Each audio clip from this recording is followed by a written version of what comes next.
Have you ever traveled through time? We do it every day. Asgardia is a country with a population of more than 1 million people from more than 200 countries on Earth. Asgardia gives everyone equal opportunities, no matter what their earthly status is. It is possible to create and live in the future right now. Are you ready? Forward progress is the solution to the entire human race. Our mission is to bridge new horizons. In Asgardia, there is no limit to the universal development in the fields of technology, finance, and arts. Asgardia is a new space and digital economy which creates opportunities for the global economy. We deliver innovations. Do you want to get on board with us? We are developing various kinds of digital businesses, attracting them to the Asgardia platform that can be backed by the means of our umbrella, i.e. franchising of the Asgardia brand. We can not only attract investments into space programs from prominent institutional investors, but also affordable amounts from the citizens of Asgardia. We comprise of more than 1 million people. Asgardia is a chance to realize one's dream. This is a dream-driven space nation. Asgardia is a chance to belong to a community of free-thinking enthusiasts, goal-driven dreamers, and fearless innovators, theorists, and scientists. We are the first space nation. One humanity, one unity. Asgardia. We are creating The future.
I've just got a suit on because I've been in a meeting, not because I'm expecting people to be more formal.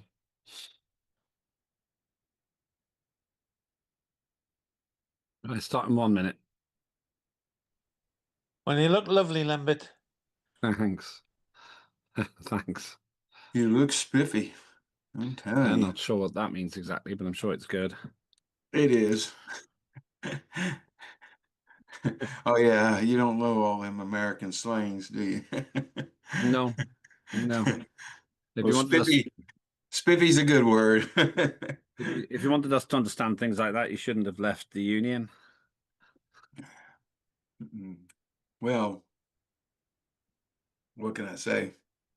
And tell you the truth, it ain't much of a union anymore. No, it's not. No. Hopefully, y'all can get your country back. Well, I like that reformer. That I keep watching his videos talking about reform, the Reform Party. I hope you're supporting him because I think they can really help UK. Asgardia takes no position on earthly politics. I'm not talking about Asgardia. I'm talking about a UK citizen. Well, I'll tell you when I'm not doing Asgardia business then. Yeah. We don't all like Mr. Farage, though. A lot of us dislike him hugely, especially the fact that his party tends, in truth, to be racially prejudiced. Okay, we can't go into that on air. The world's listening. I'm just telling John, me and my mate. Yeah, well, okay, we're not going to do it on this. Not doing it here. Call him after the meeting. Right, let's start. Welcome, everybody. I'm Len Batopic, Chair of Parliament of Asgardia, the world's first space nation and the world's first fully functioning digital democracy. Our mission is twofold. Firstly, to ensure the first permanent human space habitation off Earth. Not a place you visit, but a place you can live your whole life. And the second thing is the first child born in space under ethical and medically safe conditions. Those are our missions, pretty big missions. That's what we do. This is a meeting which has not got formal voting power. It's a meeting for us to discuss matters relating to the next digital sitting, which is 8 to 10 of May. Everyone's entitled to be here and to talk as well. So I'm pleased that you're all here. We'll go through it, and this can take anything from 40 minutes to a maximum of 4 hours, but I think it'll be shorter rather than longer, because a lot of these are not that controversial, but one of them is quite challenging. So I'll go through that in a minute. Everyone can speak. It is live. If you like what you hear and see, please do join Asgardia. It costs 100 euros a year in your currency, become an Asgardian resident, and then you can be fully involved in the politics and also the civic life of Asgardia. So that's all it costs, and you'll be most welcome to join us then. So let's go into the agenda then and have a look to see what's coming up today. Right, the first thing we'll do is I'm doing the opening now, and the announcement's really just to look at the agenda. That's all I'm going to do right now. And in order to make progress, we just need to work through the agenda. Then we'll talk about the Asgardia Antarctica Act, the first reading. This is the most challenging thing that we're working on right now, and with good cause. It's a difficult piece of legislation because we're doing something that no one has tried to do before, and I think that that's really really important that we do get this right, and that's why we're working on it so much. Connected to that, rather than starting the debate, let's carry on. Connected to that, we've got the Asgardia Citizenship Law amendment. It's a very interesting point that something else has to change for this to work, basically, and those are the two things that work together. Then we go to the Asgardia the Asgardia Manufacturing Industrial Corporation Framework Act, first reading, Benedetto's work, followed by Asgardia Opportunities Act, third reading. Then Asgardia Digital Content Authorization Act, third reading, and then the Wall of Remembrance for members of the Asgardian Parliament. That's a protocol, very interesting thing, which Sarah, who's joined us, will explain in her words. So that's what we're going through today, hopefully, and I'm really hoping that you will feel, and then after that, any other business, hope you'll feel able to contribute. Some of that is that third reading, and there isn't very much problematic. There isn't anything very problematic, I hope, with some of those third reading things, but everyone's entitled to speak, regardless of whether you agree with what I've said or not. That what really matters is that we have a serious grown-up debate about it, and that we're able to discuss these things in a rational and intelligent way. John, you want to say something? Yeah, I'll be giving a presentation for the Antarctica Act and the citizenship and the other two. Okay, you'll be quite busy today. Yeah. Okay, that's good. All right, well, then we'll be hearing from you in just a minute. Once again, everyone's entitled, everyone's allowed to talk, so please feel free to discuss, to talk on any of the matters that we have here. It's very important that people feel able and happy to be able to discuss these matters as we go along. And there's no problem if you disagree. That we're here to actually have an honest discussion, not just to agree with each other. All right, let's start then. We'll go to that, and I guess somewhere, I don't know, it'll be somewhere between 1 hour, 1 and 2.5 hours. I think it's always a bit hard to know exactly how long these things will take, but I think that's probably the window. So let's start with the Asgardia Antarctica Act. Let me provide context. This comes from what the head of nation would like us to work on. We all realize that we have to have some kind of physical territory here on the planet. Otherwise, we won't be getting the recognition that we want. So that's why it's on the agenda. Head of nation has asked us to do this. And so we're following that up now, which is very good. So thank you, all of you who are involved in this and have been so far. Okay, John, do you want to explain then, and you might want to explain some of the background to it as well, because it's been quite a big and complicated process that's brought us this far. So over to you, John. Thank you, Lambert. Yes, but I think it's a point I should make also is we don't necessarily have to have a territorial claim to get recognized by the United Nations. We have to have a jurisdictional claim, and we can do that, which is what I'm going to show you in the Antarctica Act right now, how that we can get a jurisdictional claim without having to have territory, which is, I think, the best avenue rather than trying to acquire a piece of land. But okay, here we go. Let's see. Oh wait, I'm gonna have to share. That's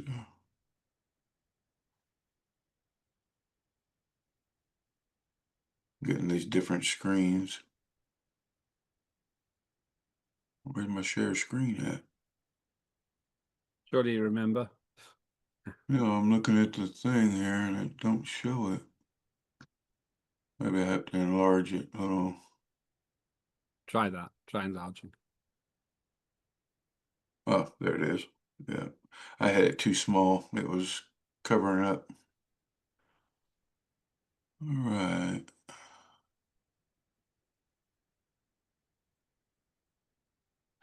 All right, what do y'all hold on. Y'all see anything yet? Yes, we can. Gateway to Antarctica. Okay.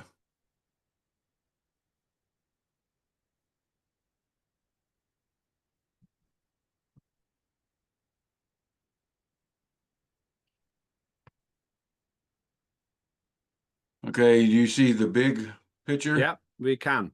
Correct. Okay. Yes. Yeah. Here we go. This is the Asgardia Antarctica Act, first reading presentation. Chairman and colleagues, this presentation introduces the Asgardia Antarctica Act of 0010, developed under the Legislative Merit Review Group in alignment with Decree number 89. The purpose of this act is to establish a lawful and operational framework for Asgardia's engagement in Antarctica.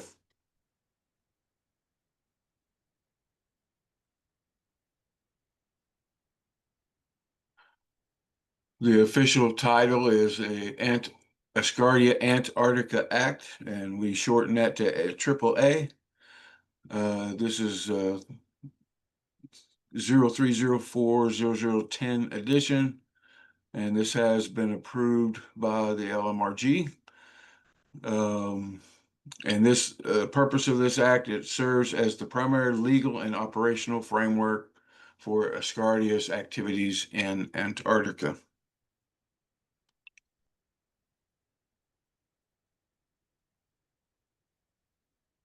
And the preamble.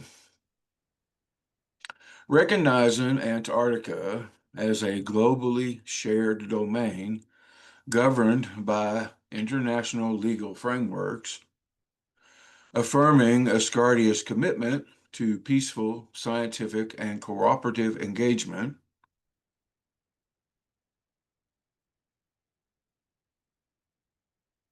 supporting the intent of Decree number 89 to establish structured presence and participation, acknowledging that modern international law permits functional jurisdiction without territorial ownership,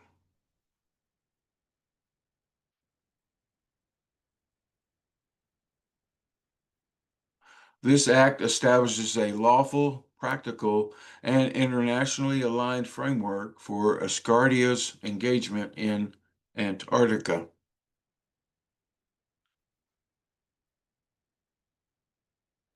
The core principles. This act is based on the following core principles. Asgardia shall not assert territorial sovereignty in Antarctica.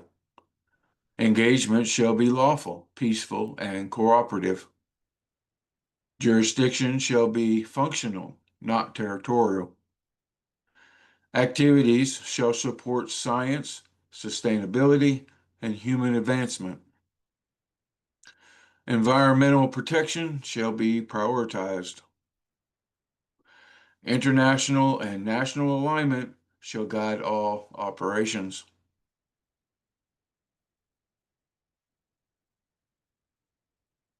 Article Overview. This act is structured into 13 articles. They are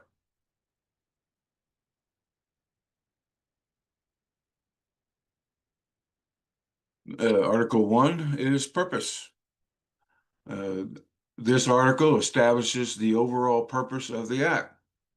In simple terms, it defines how Asgardia will operate in Antarctica in a clear, lawful, and structured way.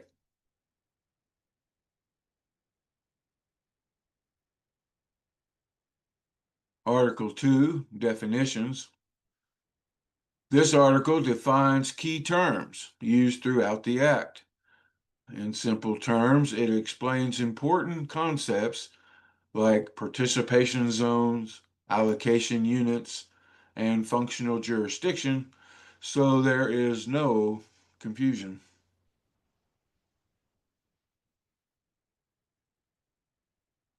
Article number 3, Legal Status of Antarctica. This article defines how Antarctica is treated under this act.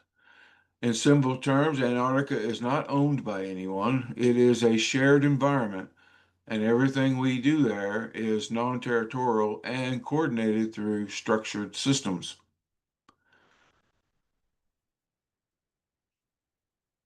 Article 4, Authority for Engagement.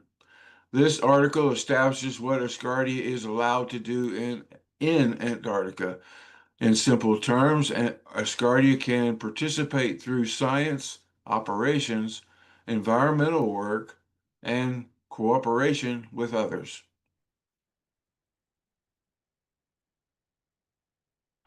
Article 5, Functional Jurisdiction. This article defines how Asgardia exercises authority. In simple terms, Asgardia governs its people and activities, not land or territory, which is allowed under the Montevideo Convention. This article defines what types of activities are allowed. In simple terms, activities must be peaceful, scientific, and responsible.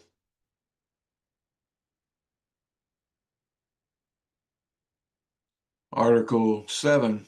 This article establishes environmental safeguards. In simple terms, all activities must protect the environment and avoid harm.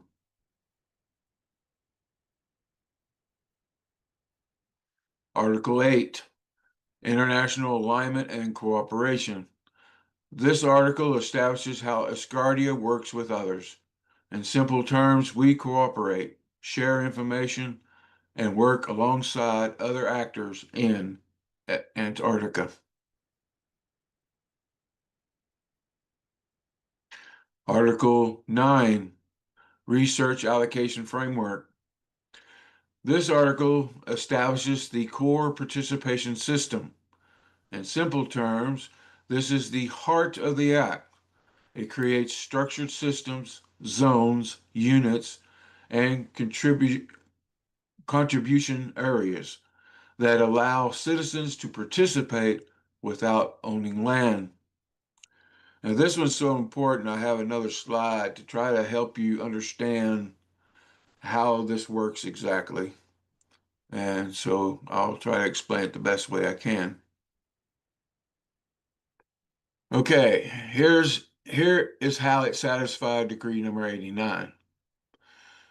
What this act does, and if y'all looking at the diagram there, It translates that directive into working systems. At the highest level, we define a scientific participation zone, and this is in the Act. Within that zone, we establish research allocation units. That's the next layer. And within each unit, we define a sphere of contribution. That's the very top. This is where people can contribute. And that can be many ways. There are many ways to contribute. You can donate funds for the project, and that's written in the Act as well, that people can get recognized through certificates and what have you. Can even get their name on the mission itself and various other things. There's ways that we can work that out where people that donate and they'll get an assigned area, a plot, basically, but it won't be for land ownership. It'll be for the research work being conducted. Let's see here. Where was that? The scientific participation zone provides structure and coordination, not ownership. The research allocation unit assigns participation in research and operations. This is not possession. The sphere of contribution, hold on.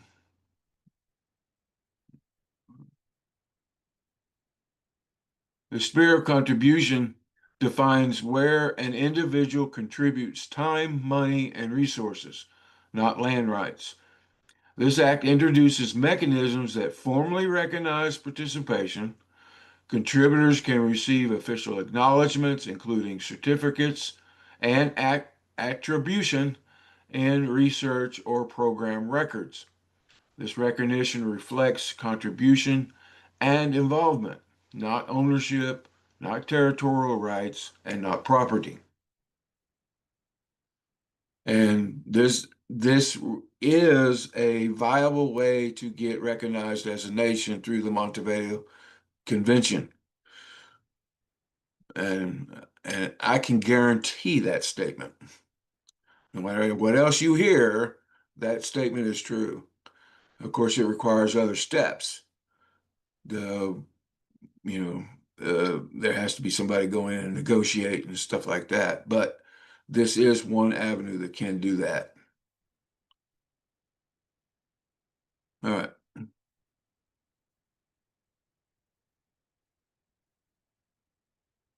Article 10, Compliance and Oversight, establishes oversight and enforcement.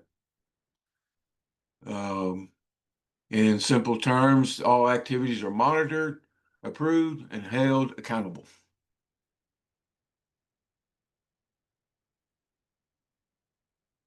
Article 11, Dispute Resolution. This is standard in all of our laws now, so you'll see it on every act that Parliament does anyway.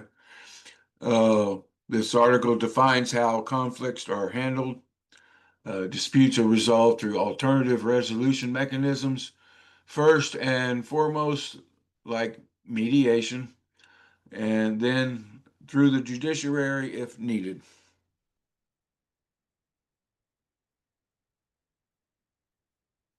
Article 12, sorry, severability.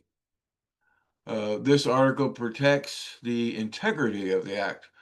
In simple terms, if one part fails, the rest of the act still stands.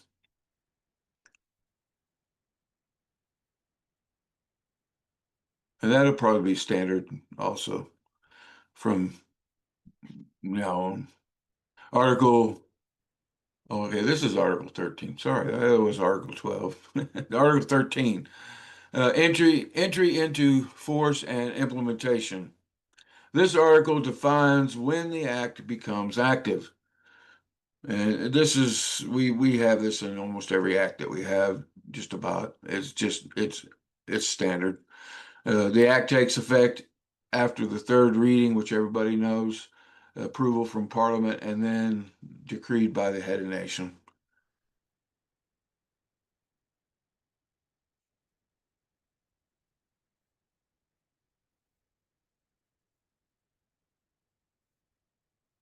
Dear Chairman and colleagues, what this act does is simple in principle, but important in execution. It takes the intent of Decree number 89 and translate it into a system that can actually function. Instead of land and ownership, it established structured participation. Instead of territorial claims, it defines clear roles, responsibilities, and contributions. It provides a lawful, operational framework that allows Asgardia to engage in Antarctica in a way that is organized, credible, and sustainable.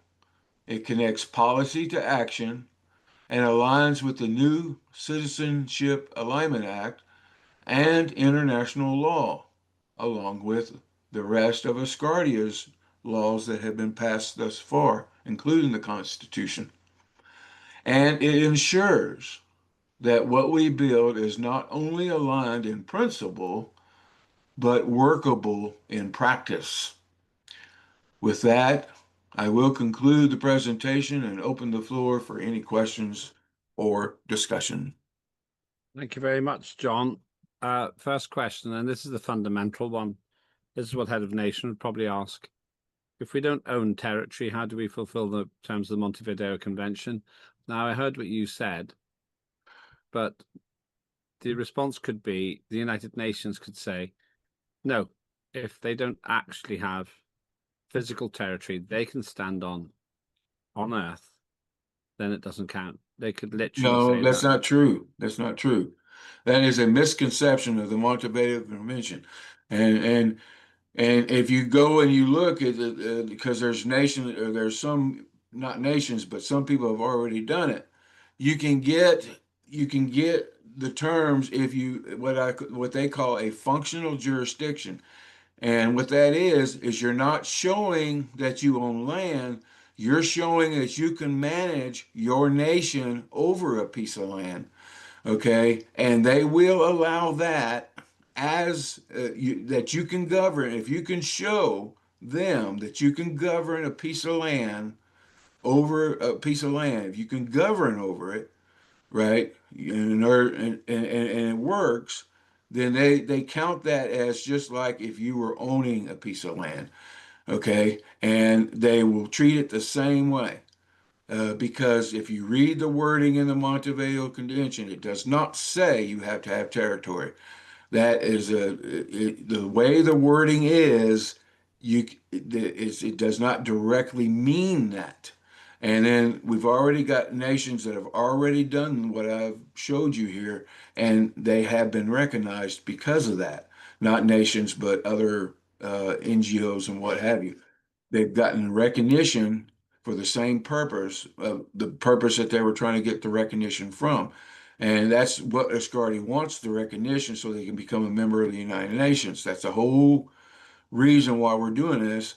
And the United Nations will accept this particular method but you have to show it has to be a functional jurisdiction. So in other words, you're showing that you can take that Asgardia's got this government and they're saying they got this government and they can take that government and they can create these functional jurisdiction over Antarctica through these zones and what have you and make it work.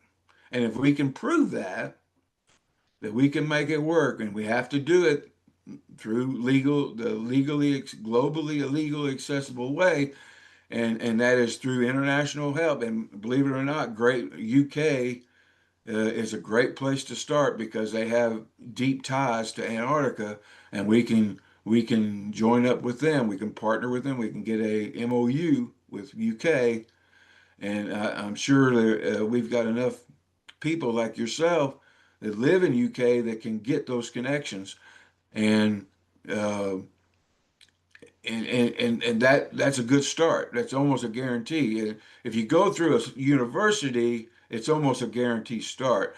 That's the easiest route. But even if you just go through there's a organization there in Great Britain that works out of Antarctica. You know who they are. I can't think of them right now, but and you can go through them as well. And we get an MOU with them to do a pilot program, as I laid out in another document that I sent you, but or the LMRG people, and boom, we're done. We can make it work. Of course, now we're going to have to. It will require maybe 3 Asgardians to go to Antarctica for about 3 months. I'm sure it'll be something like that, and so we'll have to find that. There'll have to be a scientist there, you know, and we got scientists. It would be nice if it was a geological scientist, somebody that know or environmental scientist. That would be a plus.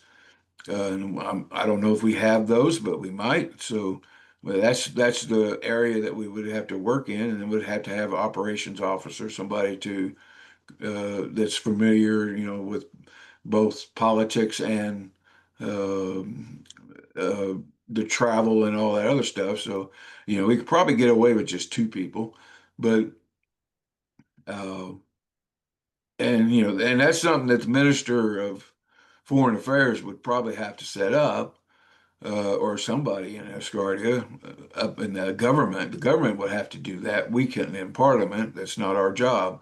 The Constitution doesn't give us the ability to do that, but it does give the ministers. So somebody in government will have to grab the reins and do those things and set those things up once we pass the law. But it's not something that hadn't been done yet.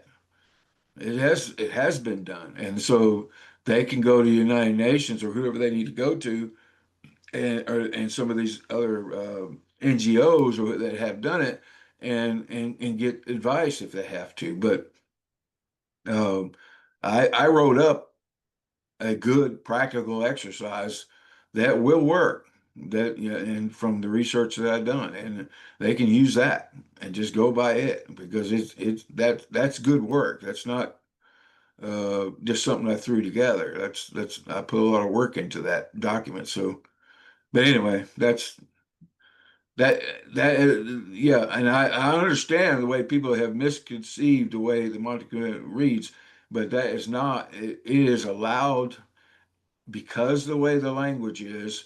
It is allowed to do it this way, to have a functional jurisdiction where you can show the United Nations that you can take your government and work it in Antarctica the legal way and through cooperation and partnership, and make a six and create and start and finish a successful mission.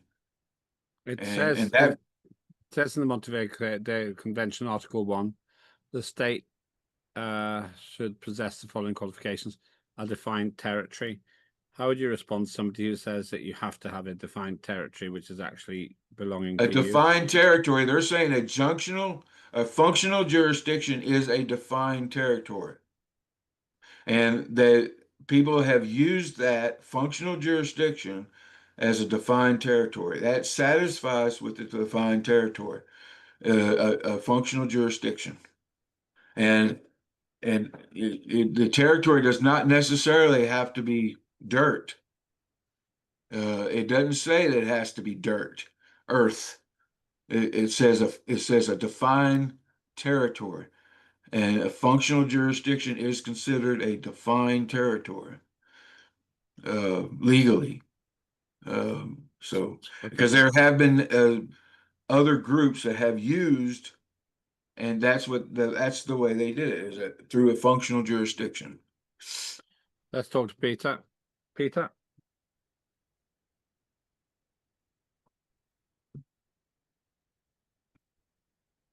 Wrong button. Sorry about that. I have to say, first of all, thank you to John. He's done so much work on this, which is very impressive. The amount of work that he's done, and as always with the work John does, although sadly I think he's wrong. I think he's wrong, because I think that we need physical, we do need earth, we need dirt, we need to be credible in the eyes of the United Nations, and we need physical land. That's my view. I mean, I'm waiting for further information coming down from HON for my committee and my minister to consider. But I think that if we went saying that this is our theoretical land, I know that's not quite how John put it, and John's was much better in terms of definition. But I think if we go, a hand will come out, pat us on the head from United Nations, and say, there, nice boys, go and play further. But if we go with a bit of land that we have, with which we own in its entirety, and say, this is Asgardia, I think that makes all the difference. I'm not decrying what John's done, because I think it's brilliant, but I think his conclusion is wrong. Sorry, John. You know I love you like a brother, but I think you're wrong. John, do you want to respond to that? No, I mean,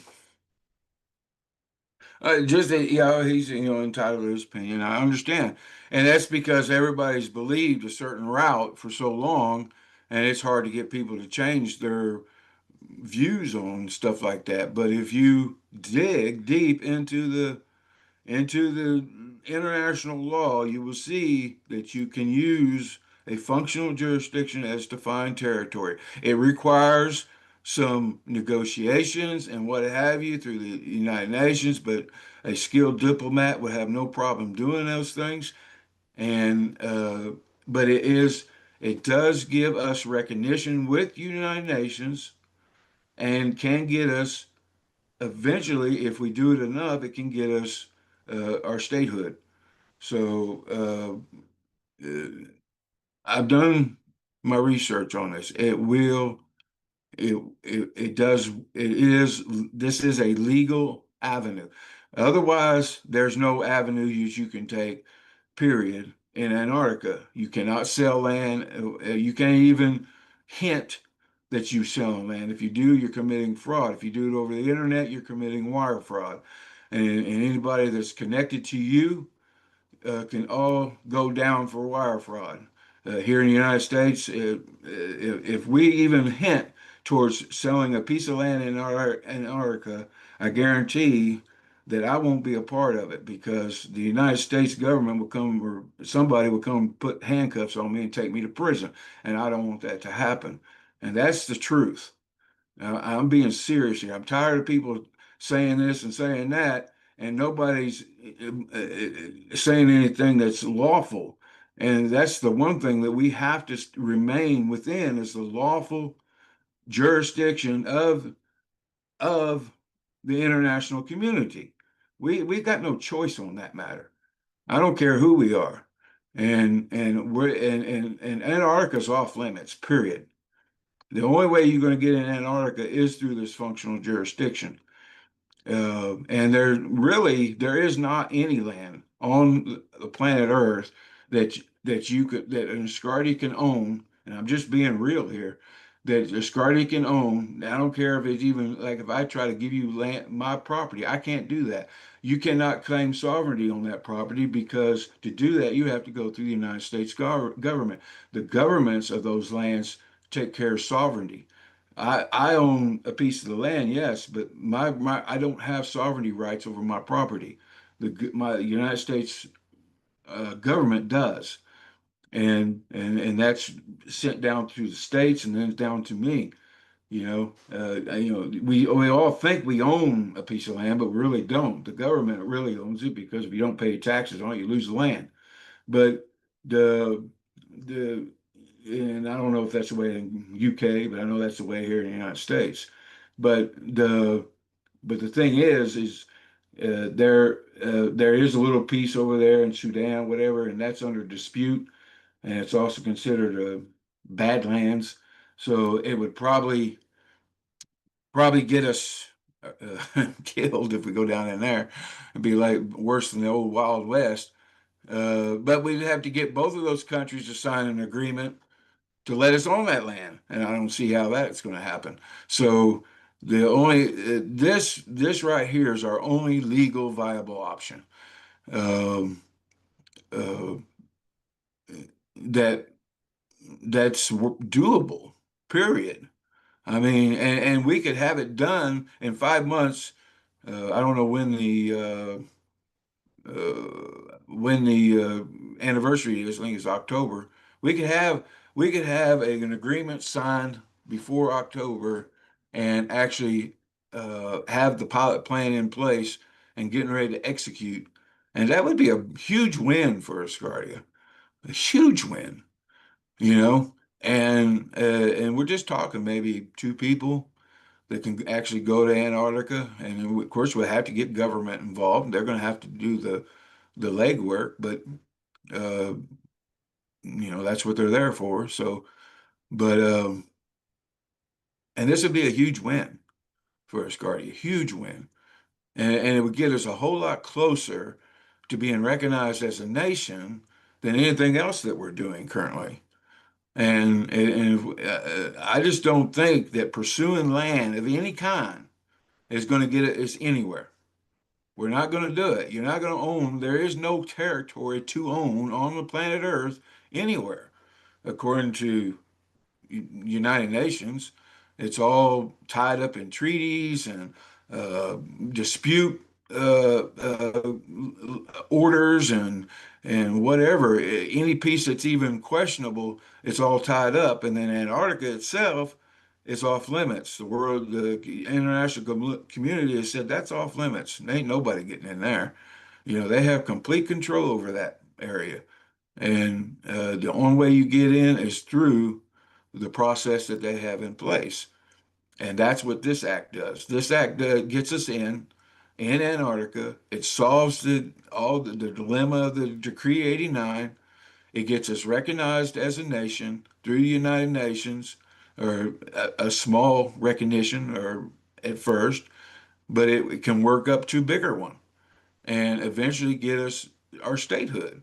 We can actually, this would be a stepping stone to statehood, but and it'll all be legal. And that, to me, that's the most important part, is doing everything legally. Because I'm not going against international law. I'm not doing it. But I obey the law here in my country, and I obey the law internationally. I have too much respect for law to disobey it. So the and our own laws say that we would take a path this way. The Constitution says we would take a path this way. The Constitution doesn't say anything about owning territory on Earth. Nothing. You can't find that nowhere in our Constitution, right? No, we're supposed to own the territory in space. That was the route we were supposed to go, and that was the route that we were on. And we can still get that recognition that Lambert's talking about through a functional jurisdiction, because that is considered operational, a territory. It's not physical Earth territory, but it's a functional jurisdictional territory. And I can't. I'm trying to look up the exact legal terms of it. Well, while you're doing that, Ariadne, do you want to go next?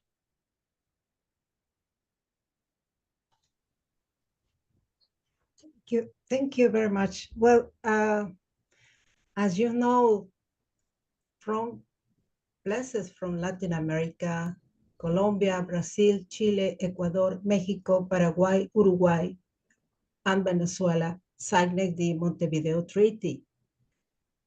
How many people from that places we have as a residents of Asgardia? Because I think it's important. They are the connection with Latin America as an Asgardians. If we want to create some diplomatic connections with them, I think it's good to understand that. And the other thing is the longer speech of John Fine has uh, it's not confused. It's obviously we need to create a first step. The only thing that we can create that step is with a diplomatic relationships with the people that we want to create something better in the future. The legal steps, it's correct. John Fine say that, and I'm agree with him because we need to create that, but we don't have any sign with the Montevideo Treaty. Maybe only people that we connect us with the countries that has that treaty. That treaty is not for the world. The objective is to renew Latin America integration process, create a flexible and gradual framework to trade liberations and promote the region. Okay, that is the objective.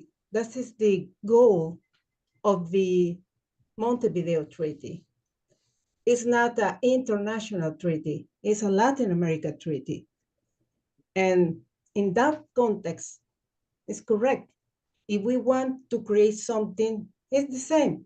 I'm going to the John Fine's house and I put my hand to create a friendship with him.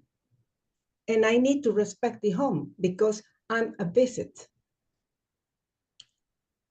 I'm not a proprietary there. It's the same. But maybe it's the only way that we can create something. Head of the nation and the former prime minister are so clear in that.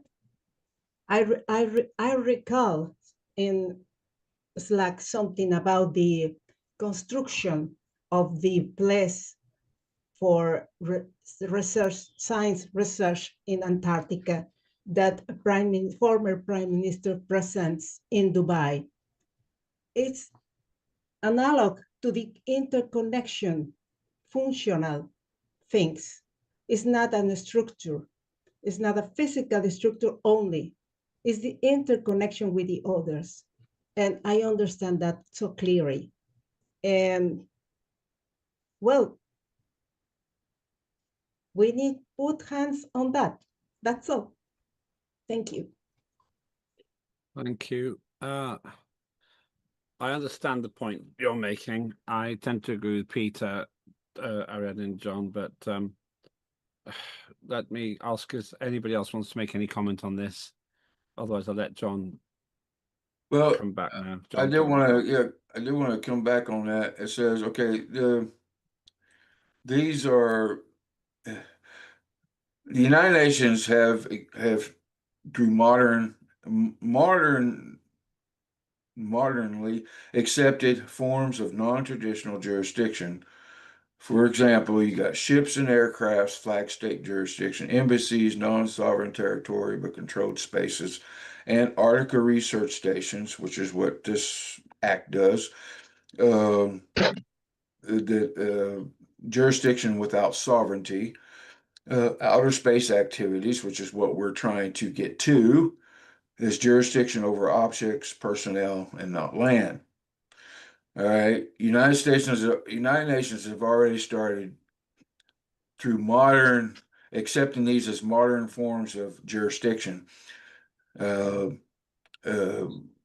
what the Montevideo, it says territory, they're calling it a proto-territorial framework.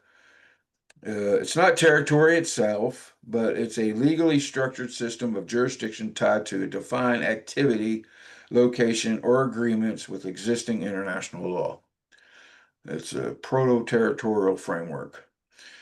That means you're not claiming land. You're not defining, you are defining operational zones. You're establishing jurisdiction over participants in a system.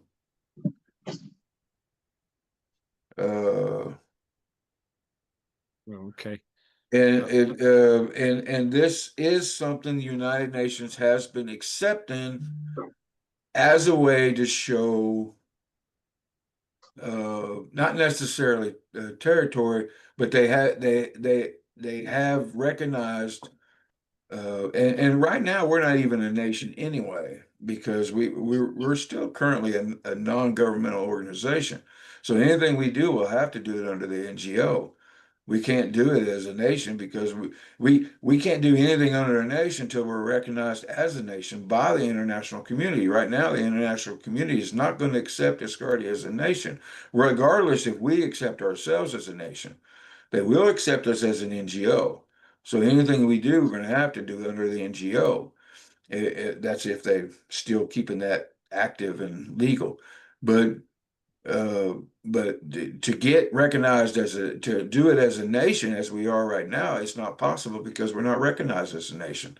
And this, what I'm suggesting, will get us recognized, that recognition as a nation, as because it says, hey, we can do this.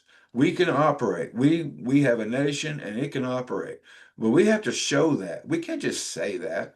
We can't just say to the world and put it in a nice little commercial and say, hey, we're Asgardia, we can do this. Saying that's one thing, but we actually got to do it. And to do it, we actually have to get out there and do something.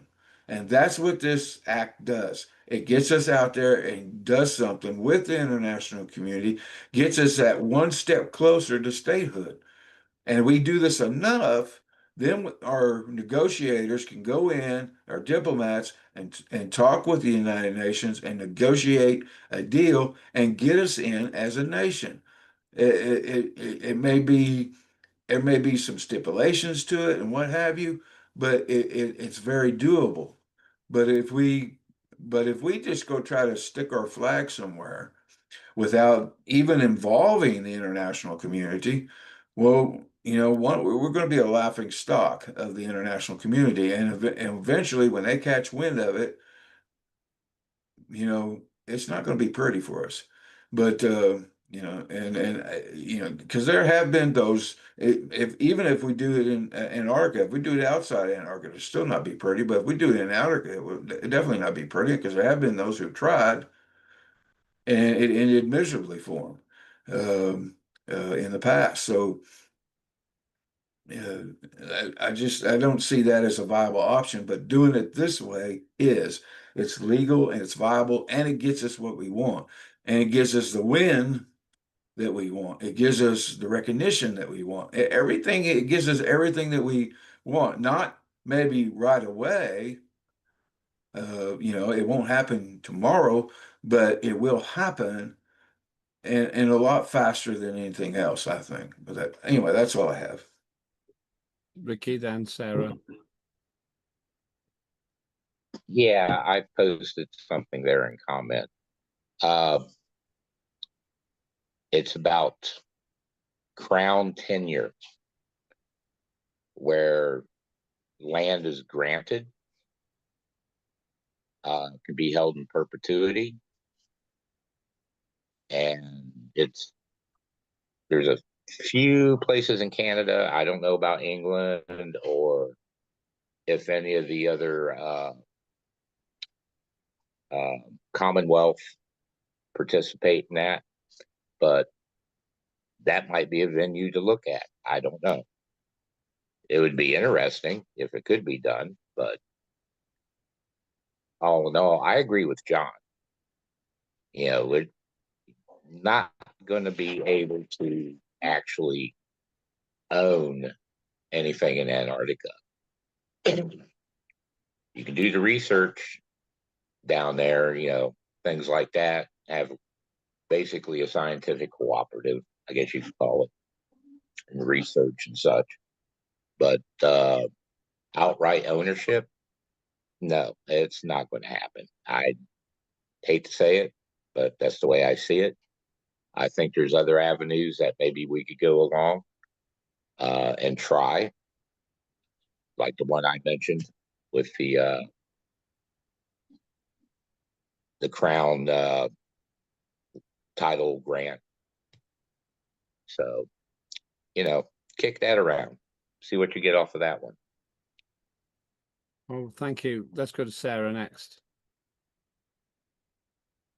Good morning, everyone. Hello. I don't know why the two items that we're speaking about need to be mutually exclusive. So, I agree with John. I think we need to take a scientific, a very soft, nuanced approach to Antarctica. I don't think that owning any part of Antarctica is realistic. I agree with Cheryl from a couple meetings ago that we need to renew our relationship with the United Nations, in whatever capacity that is.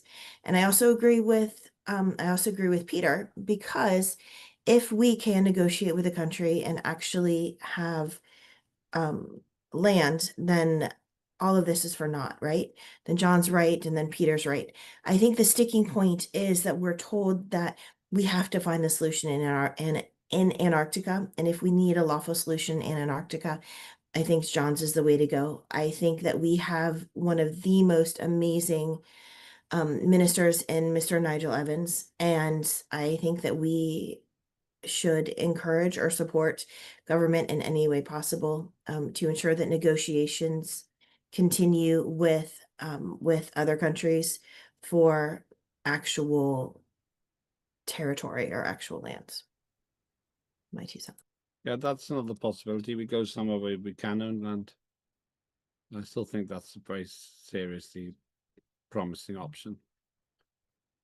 Oh, okay. Thank you. John? Yes. Well, I wanted to answer Ricky's question. A freehold, they actually have a time. It's 10 years. You can only, they rent basically or lease the land for 10 years.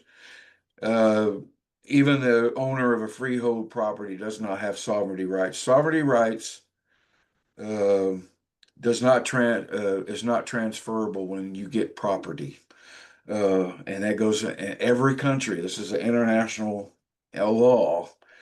The sovereignty rights are owned by the state. So every state owns the sovereignty rights of that state. And the United States owns all sovereignty over the United States. So no property owner in the United States can sell a piece of land and allow somebody to claim sovereignty on that piece of land. Now, we could buy a piece of land. That's not a problem. We just can't claim sovereignty over it. We can't say, we can say we own it or renting it, but we can't claim sovereignty over it. And what in order to satisfy the territorial thing in the Montevideo, if you're doing it by land, you have to claim sovereignty, and we can't do that because sovereignty because of international law is held by the state, not by the landowners, individual landowners. It don't matter who they are and what type of agreement that they have, what type of lease they have. All states own sovereignty rights. So this is a global standard, but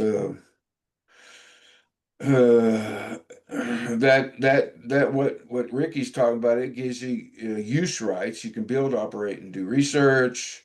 You can do contractual jurisdiction. You can do special regulatory treatment and several other things. But yeah, it's a nice ideal. It's not a bad ideal. I mean, you probably definitely we could definitely use it as one for the same purposes we're trying to do in Antarctica. We can use it for research or something like that. But we still wouldn't be able to claim sovereignty over it. So, and that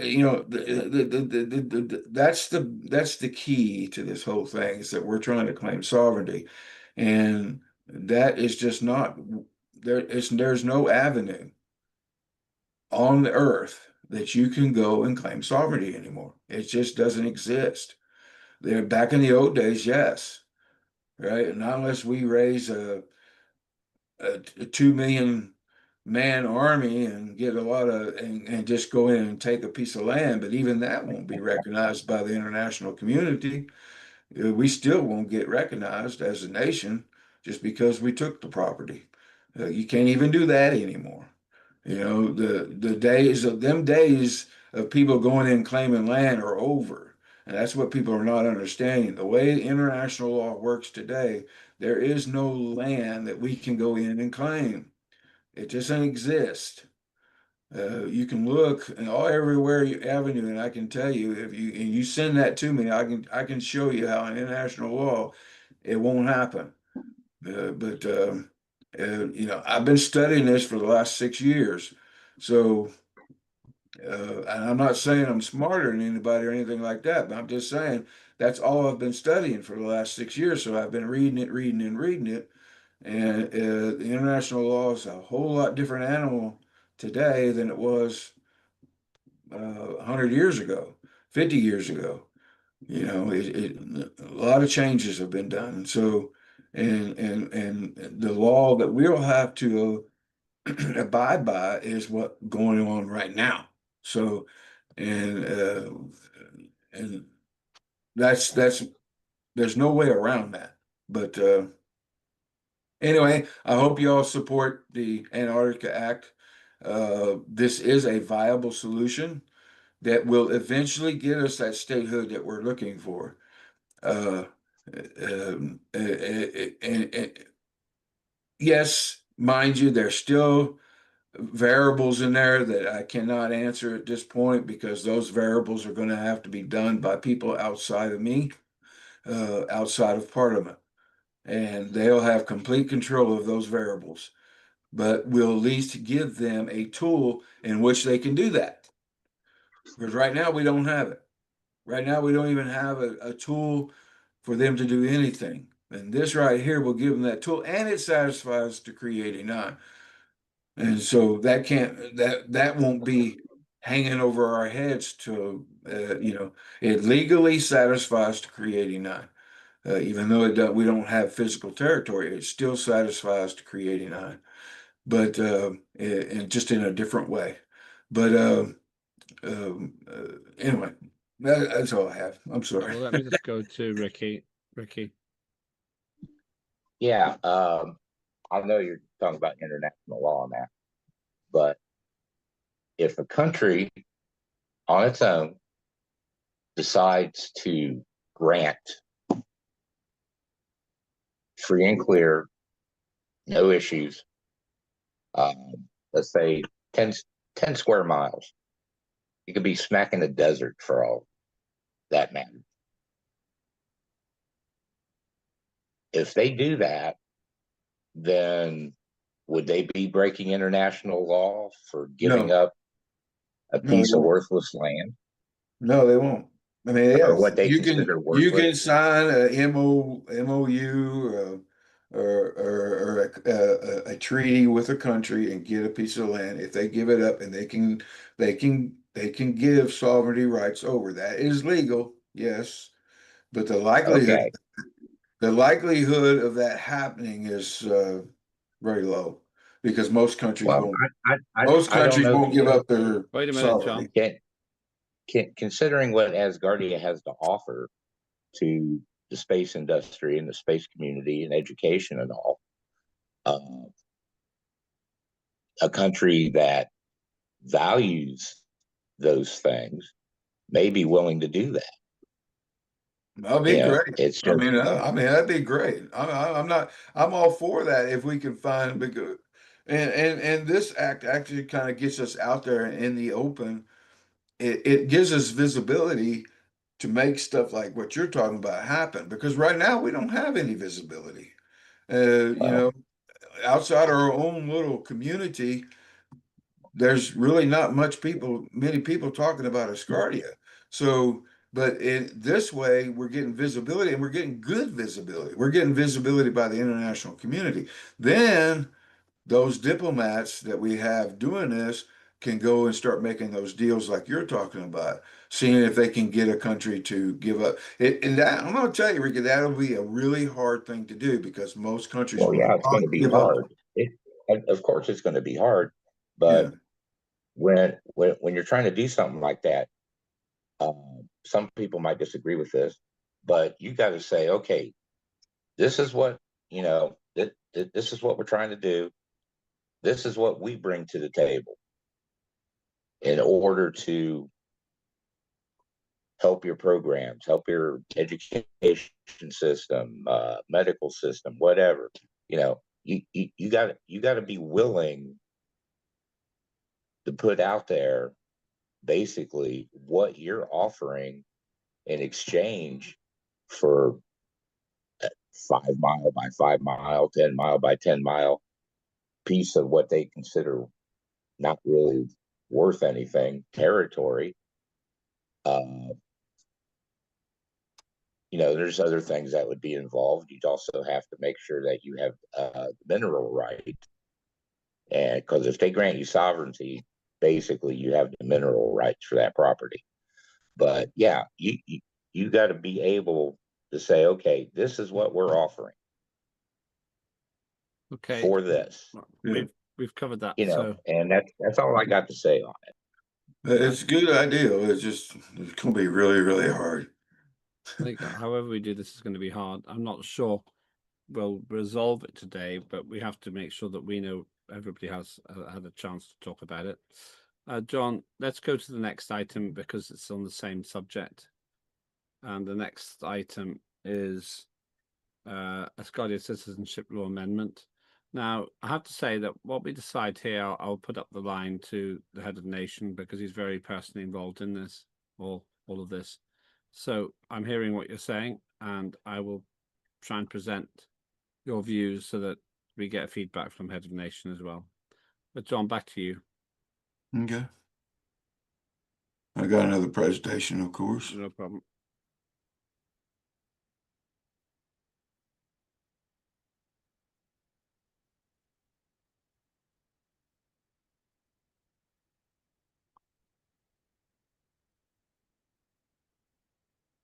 All right. One of the items that Decree 89 says is that we have to modify the Citizenship Act or law, not act, citizenship law also. And this is the Asgardia Citizenship Alignment Act first reading presentation.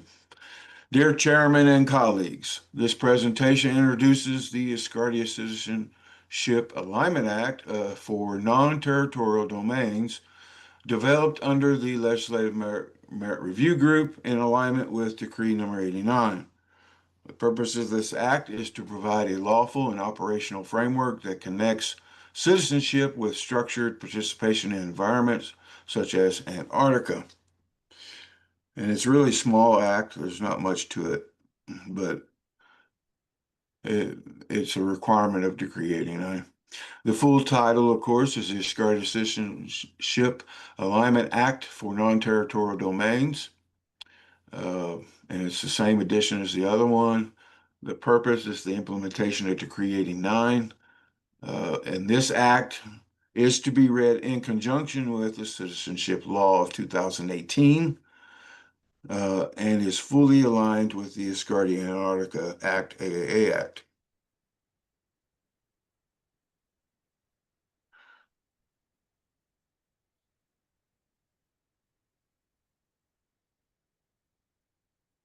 Preamble. Recognizing Decree number 89 and its directive to establish structured frameworks relating to Antarctica and, where appropriate, other non-territorial domains, and to supplement the citizenship law.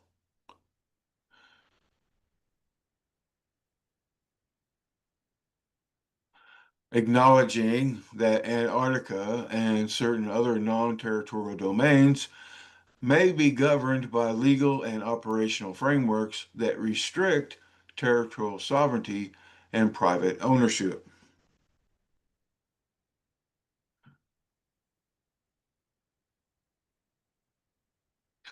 Affirming that lawful engagement requires a non-territorial participation-based approach, recognizing that individuals participating in such domains may also be subject to operational requirements, standards, protocols, and procedures.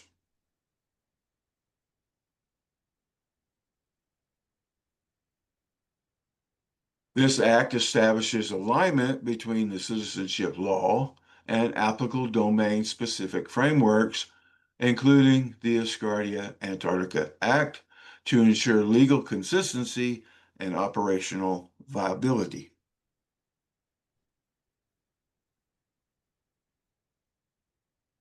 Core principles. This act is based on the following core principles. Citizenship is aligned with participation, not ownership. Engagement in non-territorial domains must be structured and lawful. Systems must be operational, not theoretical. Participation must be clearly defined, recorded, and managed. No provision of this act creates land ownership or sovereignty claims.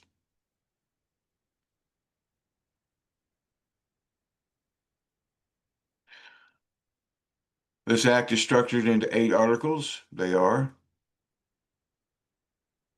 Article 1, Amendment and Interpretation. This article explains how this act works with the existing citizenship law. We are not changing the law. We are clarifying how it applies in new environments like Antarctica. Article 2, Definitions. This article defines key terms such as participation, functional jurisdiction, and recognized individuals. We are given clear meaning so the system is understood. Article 3, Alignment with Domain Frameworks. This article connects citizenship to structured systems like SPZs, RAUs, and SOCs, which we went over in the last act. Citizens participate, they do not own land. Article 4, Registration and Participation Systems. This article introduces systems that track contribution and involvement instead of ownership. We track what people do, not what they own. Article 5, Implementation of Decree number 89. This article shows how Decree 89 is fulfilled. Land, plots, and ownership are translated into zones, units, and participation systems. Article 6, Safeguards. This article ensures nothing creates land ownership or sovereignty claims. We move forward safely and responsibly that aligns with international norms and Asgardia laws. Article 7, Prevailing Effect. Again, this is the same as the other one. This article ensures that if there's any conflict between laws, this act and the Antarctica framework take priority for these specific situations.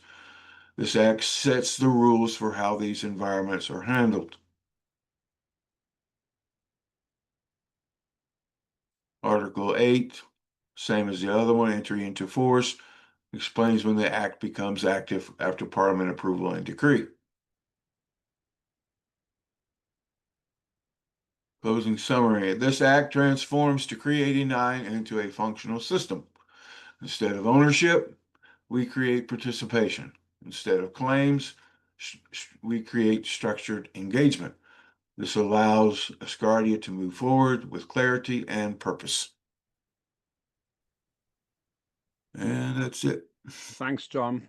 Let me open it up again to comments. I'll make the same one, and I think there's still a sticking point about. I know where you stand. You're very clear where you stand about the well, the status of it regarding it being not necessary to have it as a territorial claim. I worry about that still, but I'm not going to repeat what I said before. Other views. Oh, also, I do see the point that this is the other part of the same thing. So it's logical that we need something like this. Whatever the final resolution, we need something like this. That seems correct. So open it up to comments. Anybody like to make any other comment? We're spending quite a lot of time on it, but it is important. Ariadne. Yeah, Ariadne. Ariadne, yeah, go ahead. Yes, I'm totally agree with John, because it's very important to create the rules in comparison with the proposal from Antarctica. We need to create that, and the collaboration and all the things that you mentioned. It is great. It's correct. I think is logical and very formal. Yes, congratulations, John. Okay, thank you. Anybody else? I'm assuming that others will have the same views about, well, essentially the debate about what it should look like, whether it's looking like we own the property or we don't. We don't need to cover all that again, basically.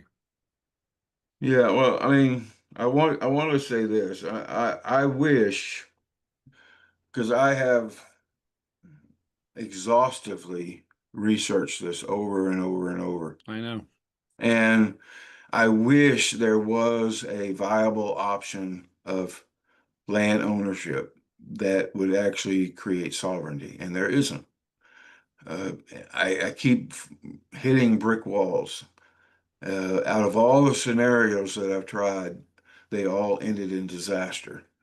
And I took them, as far as I could take them, through every law I could possibly go, through every uh, jurisdiction of international law. And international law, you got to understand, international law works a little differently and this is what people need to understand. International law does not work the same as jury law or judicial law or even uh, private law or any of that stuff. International law is a whole entirely different animal because you're not dealing just with one group of people.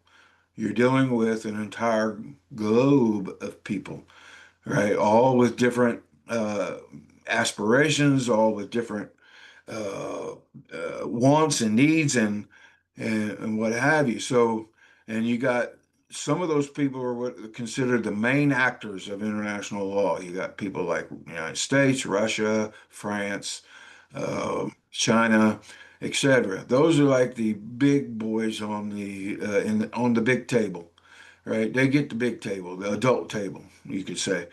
And then you have the children who get on the children's table, and they're the smaller countries, and they sit around on the small table and eat their dinner. And the thing is if something that those children on the small table do that ticks off one of these big table people, then they get involved. And when they get involved, then you gotta deal with them just as much as you gotta deal with for instance, I'll give a perfect example. Now, this is just I don't know the truth of this, but this was a scenario that was suggested when I remember some years ago when it looked like we might get a module on the international, Asgardia would get a module on the International Space Station. And it was rumored that United States did not want that to happen, that when Asgardia was trying to negotiate that deal, United States stepped in and said no. So That was ESA. and that's how that's that's what you're dealing with when you deal with international law. You're dealing with the countries that you got to satisfy. You got to be able to satisfy everybody. You got to assume that you've got to satisfy them. You can't go around them. You can't go over them. But So you have to assume from the get-go that you can satisfy them. And that's what these two acts do. They satisfy the global community that will not give us any negative feedback in the future. In fact, it'll be positive all the way up, because this is exactly how other countries are doing it, smaller countries and stuff like that. This is how they're getting in. So if we want to get our feet wet and we want to be recognized as a legitimate organization, then we have to go in through we have to take a path that other countries and other NGOs and other groups have taken. And this is the path that they take. It is the most viable path, it's the cleanest path, it's the most legal path. And it will give us a win, a big win, and give us some serious recognition. And but of course, again, there are actors that are going to have to get involved in this with our government, and I can't, but at least they'll have the tool in order to do that. And if they want to pursue it, then the ball's in their court once we do our part. And this will fully satisfy to creating none, as it's written, not the way that everybody's thinking, right? It's a different approach of satisfying to creating none, and it does satisfy it.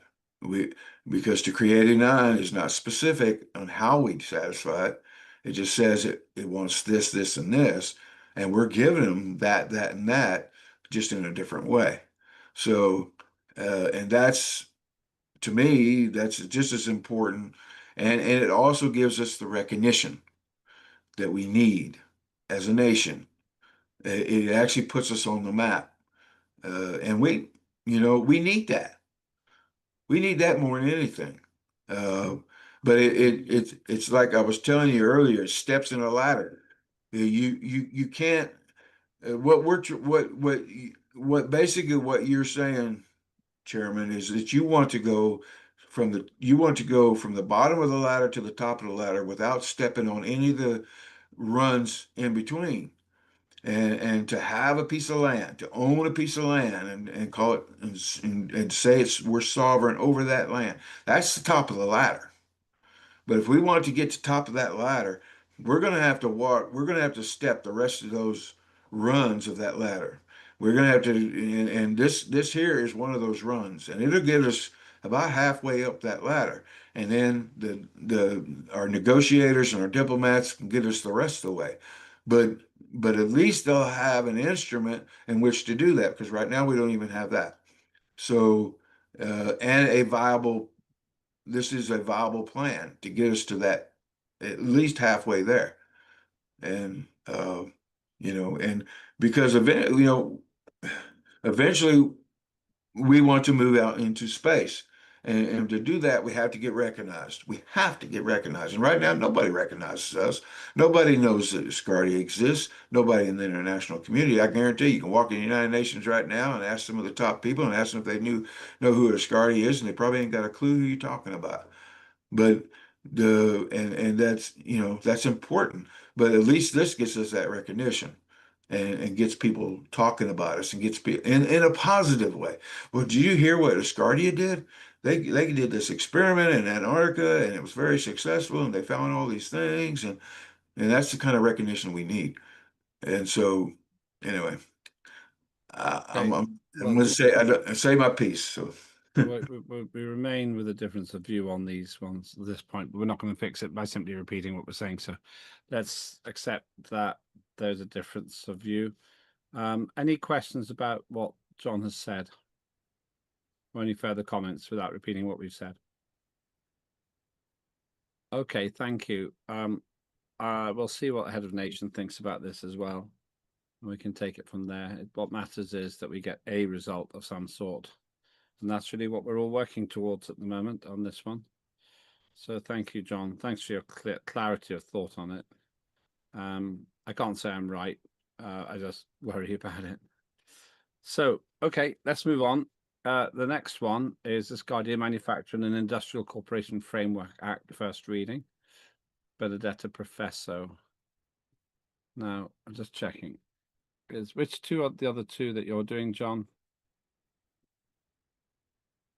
The Opportunity Act and the Content Fine. Okay. Authorization. So on this one, I don't think Benedetta's with us. Oh, he is. Sorry, Benedetta. My apologies. Over to you. Sorry, I did see. Sorry, I saw that you were with us. Sorry, my apologies. How rude of me. You're here. Great. Okay, so let's go through this. Good to see you, when we see your presentation. On the good screen.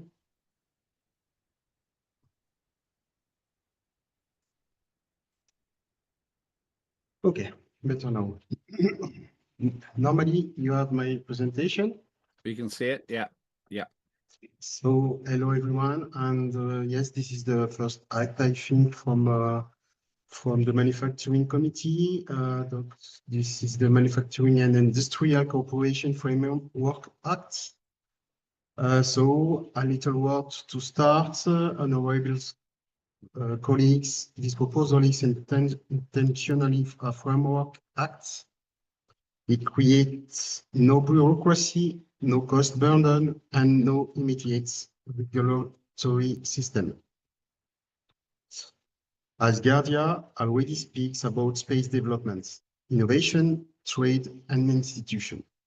But manufacturing, the practical ability to build, maintain, and produce, deserves its own coherent place. Tomorrow, this may mean modular production systems, orbital assembly, long life cycle maintenance, or distributed industrial cooperation across Earth and space. This proposal does not impose those models. It simply ensures Asgardia is legally ready when such realities emerge. It is a foundation, a modest step today that may support much larger capabilities tomorrow.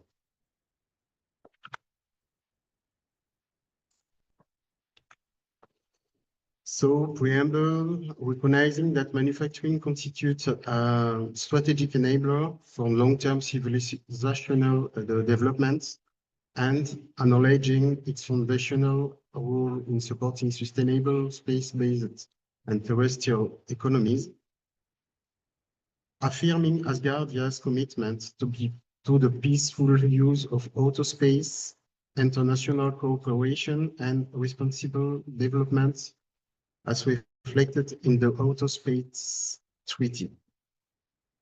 Recalling the importance of advancing resilient industrial systems consistent with globally recognized development objectives, including the United Nations Sustainable Development Goals, particularly those related to industry, innovation, infrastructure, and responsible production.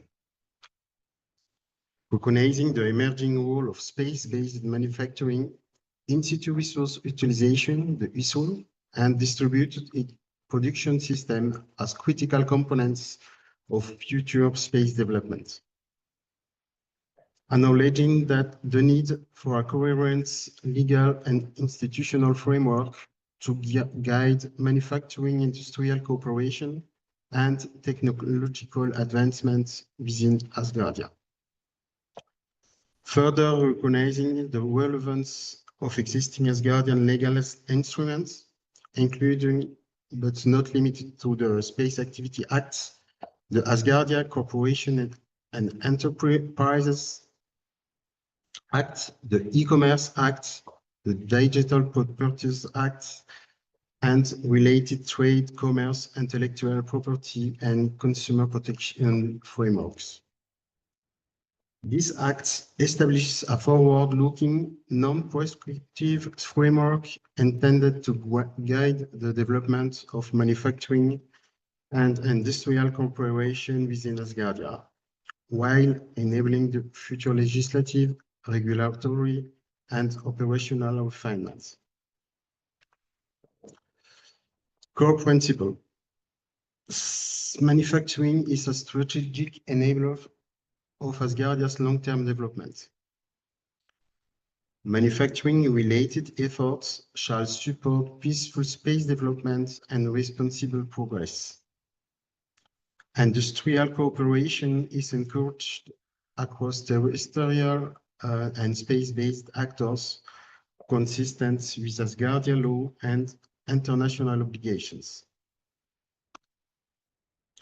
Sustainability and life cycle responsibility guide manufacturing-related activities.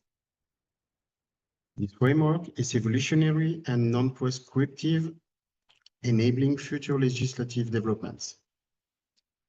Manufacturing may be organized through centralized or distributed models, including modular and cooperative production approaches to support space development. Article 1, Purpose and Scope, establishes the strategic and legal purpose of the Act, defining its role as a framework governing manufacturing and industrial cooperation within Asgardia, including both terrestrial and space-based contexts. Article 2, Definitions, provides foundational definitions for key terms, including manufacturing, industrial cooperation, operator, production systems, space-based manufacturing, and in-situ resource utilization. Article 3, Strategic role of manufacturing, affirms manufacturing as a core enabler of Asgardia's long-term development, economic resilience, and space expansion capabilities. Article 4, Peaceful and responsible developments, establishes that all manufacturing-related activities shall support peaceful space developments consistent with international law and Asgardia's constitutional principles. Article 5, Industrial Cooperation Framework, provides the basis of cooperation between public, private, terrestrial, and space-based actors, including technology exchange, joint ventures, and coordinated developments. Article 6, Sustainability and life cycle responsibility, introduce life cycle-based responsibility for manufacturing systems, including resource use, environmental consideration, and long-term sustainability. Article 7, Organizational model of production, recognize both centralized and distributed manufacturing models, including modular, cooperative, and networked production systems across terrestrial and space environments. Article 8, Integration with Asgardian legal and economic systems, establishes alignments with existing Asgardian legal frameworks, including corporate structures, digital commerce, and intellectual property and trade regulations. Article 9, Innovation and technological developments, encourages research, innovation, and development of advanced manufacturing technologies, including space-based production and issue capabilities. Article 10, Evolutionary legislative developments, defines the Act as a non-prescriptive framework intended to support phased developments, future regulations, and subsequent legislative refinements. Article 11, Dispute resolution and remedies, provides for structured resolution of disputes arising under this framework, consistent with Asgardia's judicial and arbitration system. Article 12, Severability ensures that if any provision is found invalid or unenforceable, the remaining provision remain in effect.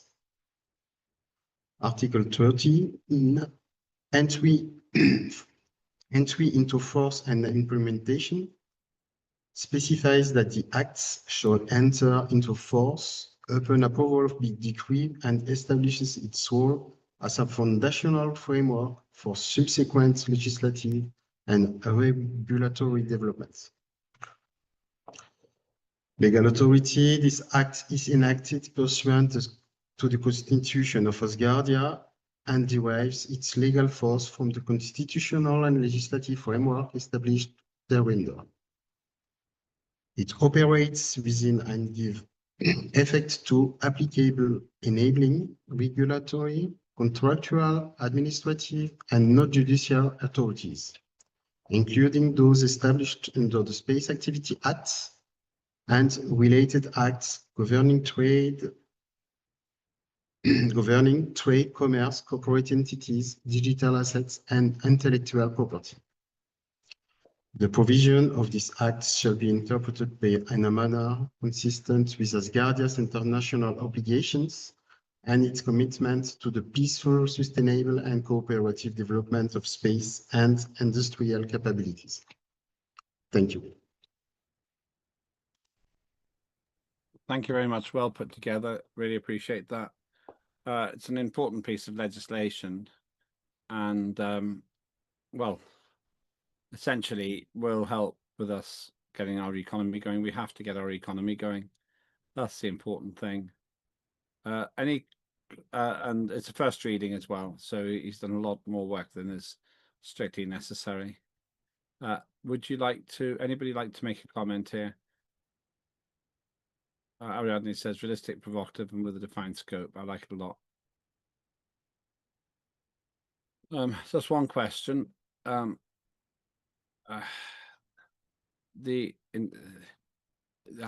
Will this, in your, I know the answer I would give to this, and it's yes, but okay, let me ask you a different way. How will this assist in kickstarting our economy? That's really the question I want to ask. Today, we have to seed something to start it. We need more power in Asgardia to be able maybe to cooperate with terrestrial enterprises to make something real for space. But we are not ready for that. It's what we are trying to do through the Article 89. So we are ready to do things. We are making the legal statement for that, but we are not really ready for that.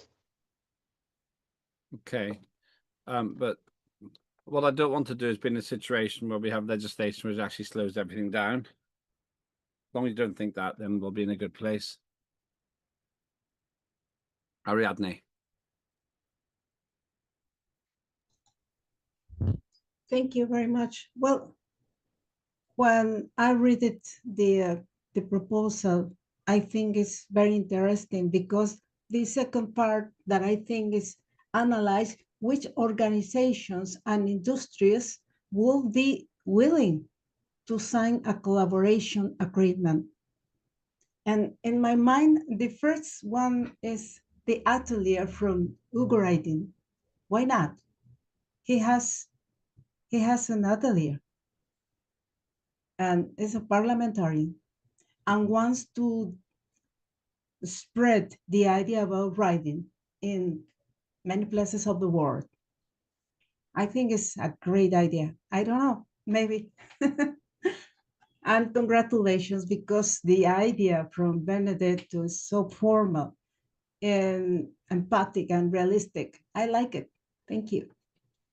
Thank you. And John? Yeah, well, I mean, seeing there what he read, it looks like to me this would do more. This wouldn't slow us down. It would actually speed things up. It gives us a framework in which to work with. So, and right now we don't have any kind of framework to work with in manufacturing. This would satisfy the HON's mandate that he put out for in the first parliament and in the beginning of the second parliament, where he had, you know, he come out with this mandate that he said he wanted each committee or each organization like manufacturing, citizenship, each should have basically what he expected from each. And it looks like to me this would satisfy that. So yeah, I support it 100%. I do also want to answer Ricky's question. I wasn't clear in my explanation. Um, when he asked the question about earlier about if a state gave up a piece of land and allowed us to have sovereignty. Okay, Yeah. I wasn't clear. I said yes, that is legal, but what I should have, there was a key piece I missed in there, was that the people that they give the land to has to be a recognized state. In other words, they have to already be recognized by the United Nations.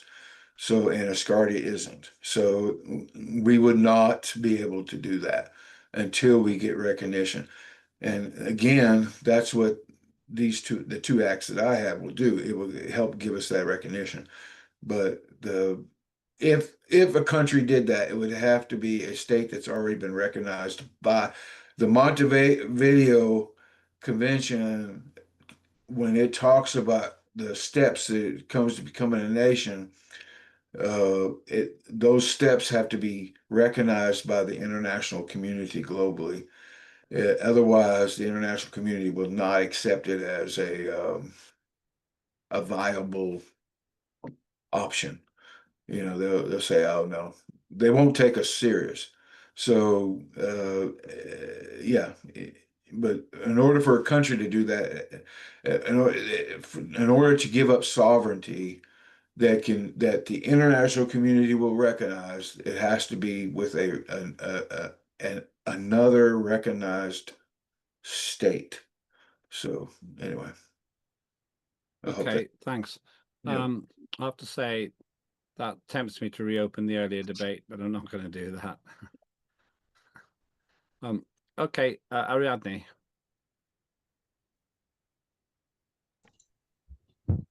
Thank you very much. Well, I remember the meeting from Estonia when we want to create a soap and we want to create coffee with a Asgardia trade and many things, many stuffs to involve the world with the idea of Asgardia. Also writing. And I think it's great to create the continuous of that idea. Maybe in the mind of Benedetto is, oh, no, a manufacturing aerospace, something like that. But maybe we need to start with the few to the greater. I think that is only a reflection. Thank you. Thank you. And Ricky, you had your hand up. Ricky?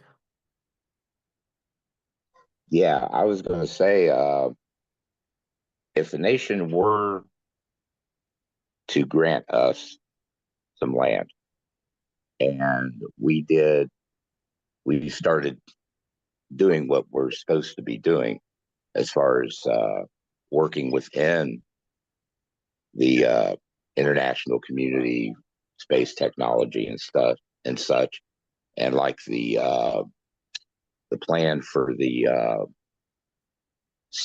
Space Simulation Isolation Center started doing that, then that eventually, over time, not only the country that granted the land for our sovereign use, but other nations would eventually also recognize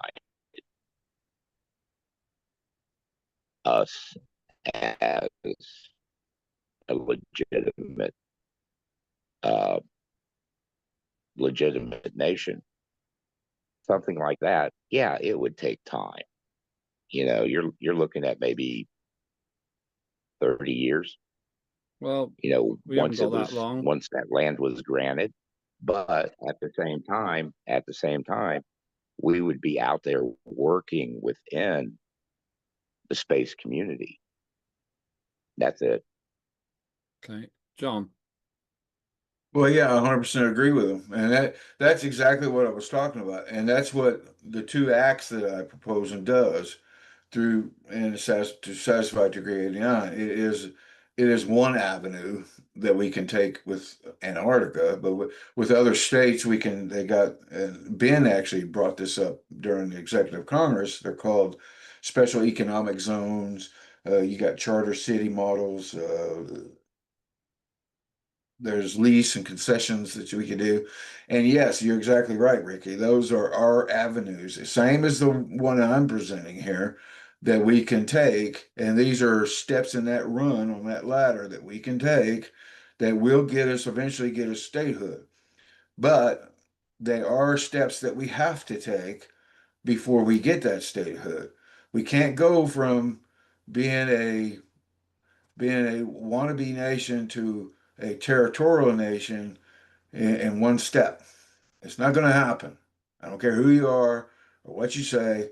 It's not happening. There's other steps that have to be taken in the center in that process. If we don't make those steps, if we don't climb that ladder the proper way, we'll never make it as a nation. And right now, like I said, as far as the international community is concerned, as far as the United Nations is concerned, Asgardia is not a nation. Okay. And we have to get them to believe that we are one. And to do that, we have to have these kind of things. We have to have where we work some kind of deal in Antarctica. We have to have some kind of deal with a special economic zone, like what you just described. We have to do those kind of things in order to get to that point of being recognized as a nation. If we don't do them, then there's nothing at the end of the tunnel, but a dead end. So I'm just just knowing how international law works, and that's what we have to go through in order to get to where we need to be. That's just the way it is. There are workable models, and Ricky's just mentioned one of them, and Ben mentioned that model at the Executive Congress, and that would work really well into his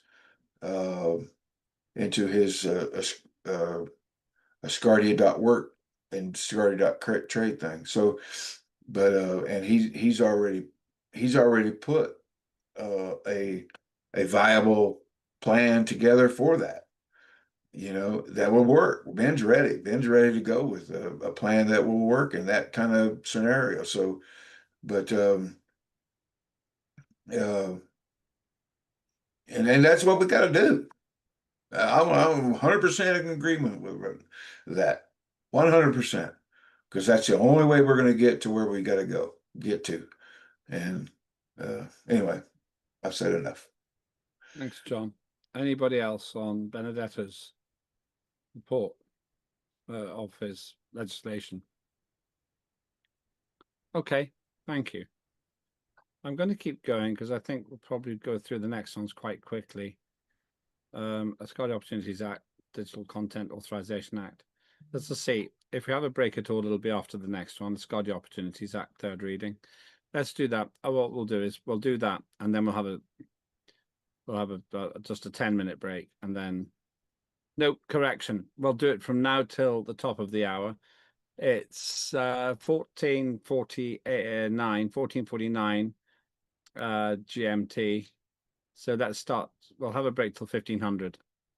I'll have a break till 1500, just in case, and then I think we'll be finished in about 40 minutes after that. So 14:49. Please be back. I'll be here. I'm going to stay here. I'm just going to go in for a moment, and I'll be back. So yeah, we'll start at 1500, which will be in 11 minutes, and that'll be the second and final session.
Okay, let's carry on. Welcome back to the final session today of the Asgardia Legislative Forum in advance of our digital sitting between the 8th and the 10th of May in a couple of weeks' time. We have done the opening comments, the Antarctic Asgardia Act, the Asgardia Citizenship Law, the Asgardia Manufacturing and Industrial Corporation Framework Act. We've got 3 with more things to do: Asgardia Opportunities Act, the Asgardia Digital Content Authorization Act, and the Wall of Remembrance for members of the Asgardian Parliament. So let's get on with the Asgardia Opportunities Act, third reading. I don't think there have been any major changes here, but I think we go back to John for that. So John, over to you if you're back. I am if back. you like what we're doing, please join Asgardia. It costs €100 per year, and it's just great if you can join us. So John, over to you. And Okay. I've got 2 presentations with our activities. Okay, and which one did you have listed first? Or does it matter? Which one did you want me to do first? I didn't hear. Or does it matter? People may have to come and go. That's understood. So thanks for letting me know. Lambert, does it matter which one I do first? Can you hear me? Lambert, can you hear me? I can hear you. I don't know why he can't hear you. Lembit, which one should John read first? I don't think he can hear us. Yeah, I can hear you. Sorry, I couldn't hear you. So go ahead, John. Okay. I said, which one did you want me to do first? I didn't hear you. Sorry, I'll tell you now. Okay. 1 second. The Asgardia Opportunities Act first, followed by the Digital Content Authorization Act, please. Okay. Yeah, sorry, I didn't realize I couldn't hear you. I didn't realize you were talking. Okay, you should be seeing the... It's not really very focused. There's something funny going on. How about now? Fine. Hey, okay. You see the big screen, right? Yeah. Okay. Yes. All right, esteemed colleagues, this presentation covers the 3rd reading of the Asgardia digital content. I have to say, wait, this is digital content? Oh, I got the wrong one. Well, it does go on. Just okay. Just do that one first. It doesn't matter. Okay. We're here now.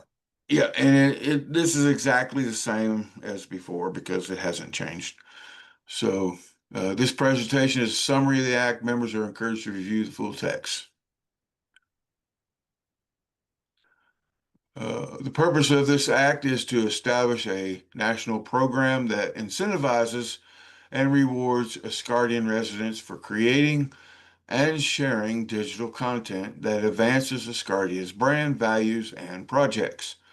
It is designed to increase resident engagement, retention, patriotism, and economic participation. This act is enacted pursuant to the Constitution of Asgardia and operates under the authority of the Corporation Enterprise Act and the E-Commerce Act. It functions as an enabling framework that authorizes structured digital participation while remaining harmonized with Asgardia's legal system. Participation in the digital content program is entirely voluntary. No resident is obligated to participate, and obligations arise only if and when participation becomes contractual in nature. The Act authorized government agencies to implement MicroWorks digital content initiatives. These initiatives allow residents to create and submit promotional content through approved digital platforms in exchange for defined rewards. Original digital content that is utilized to advance Asgardia may earn the creator a micro reward. Rewards are issued in Solar and credited to the resident's digital wallet, reinforcing participation in Asgardia's internal digital economy. Just participating government agencies define objectives. Don't worry, John, you'll get there. You're doing a lot of talking, so you're doing great. Okay. Yeah, I'm getting all my terminology confused in my head here. I got 4 things on my brain, 4 acts. Participating government agencies define objectives, guidelines, incentives, and tools for content creation within approved resources. The program includes structured reporting, annual summaries, and regular reviews to ensure transparency and effectiveness. The Act establishes feedback mechanisms that allow residents to provide input on the program and suggest improvements. Feedback is collected, reviewed, and incorporated through transparent reporting and regular system updates. The Act authorizes limited tracking of content performance using aggregated and anonymized data. Tracking is intended solely to improve program effectiveness and does not override privacy protections or resident consent.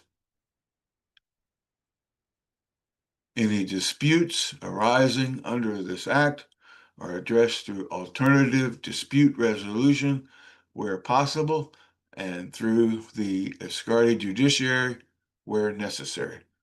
Remedies are handled within established legal frameworks. Oh, I forgot to change that word. In summary, the Digital Content Authorization Act enables a voluntary, transparent system that rewards residents for contributing to Asgardia's digital presence. It strengthens engagement, supports the solar economy, preserves resident choice, and includes oversight, feedback, and legal safeguards. This concludes the second reading summary.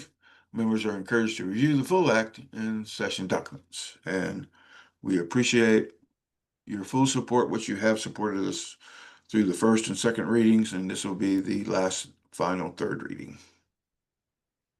Thank you. Obviously, third reading, yeah, but that's okay. Yeah, Right. I forgot to change the word. It's all right. Yeah, I think that's all right. You're under heavy pressure here, but that's fine. Okay, so thank you. Any questions or comments on this? Probably not very many because it sailed through. It went through without any real trouble at the second reading. So very happy to take any comments if you have any. Okay. That is going to go to third reading. I hope it'll get through okay. I can't see any problems with it myself. And well done, all of you, for being this positively involved to this point. And big thank you to Alexander and John for working on that. Let's go to the other one then.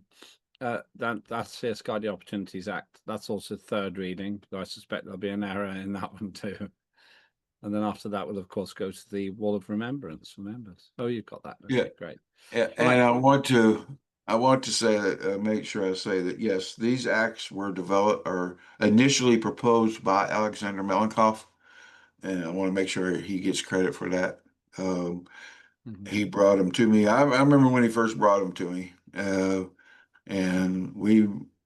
the committee has been developing them for ever since. Because I was actually very excited when he brought them. I said, yes, we can definitely do something with these. So, and I do. I think they're very good. I think they're very helpful in creating something useful for Asgardia.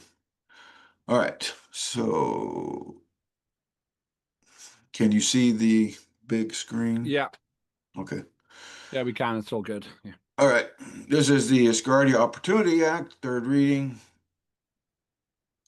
Esteemed colleagues, this presentation covers the third reading of the Asgardia Opportunity Act, advanced through the Apogee Packet 3.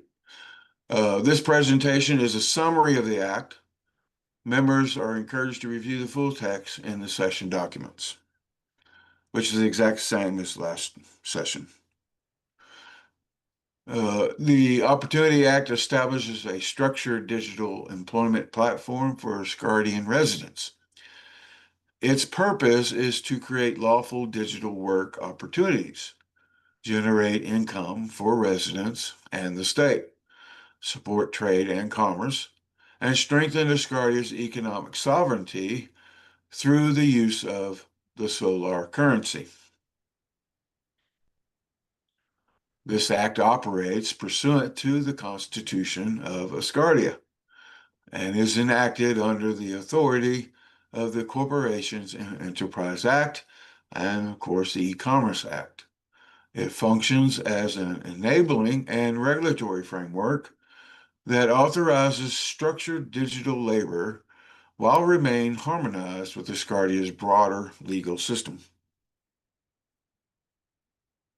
Participation under this act is limited to Asgardia residents, entities, and authorized government agencies.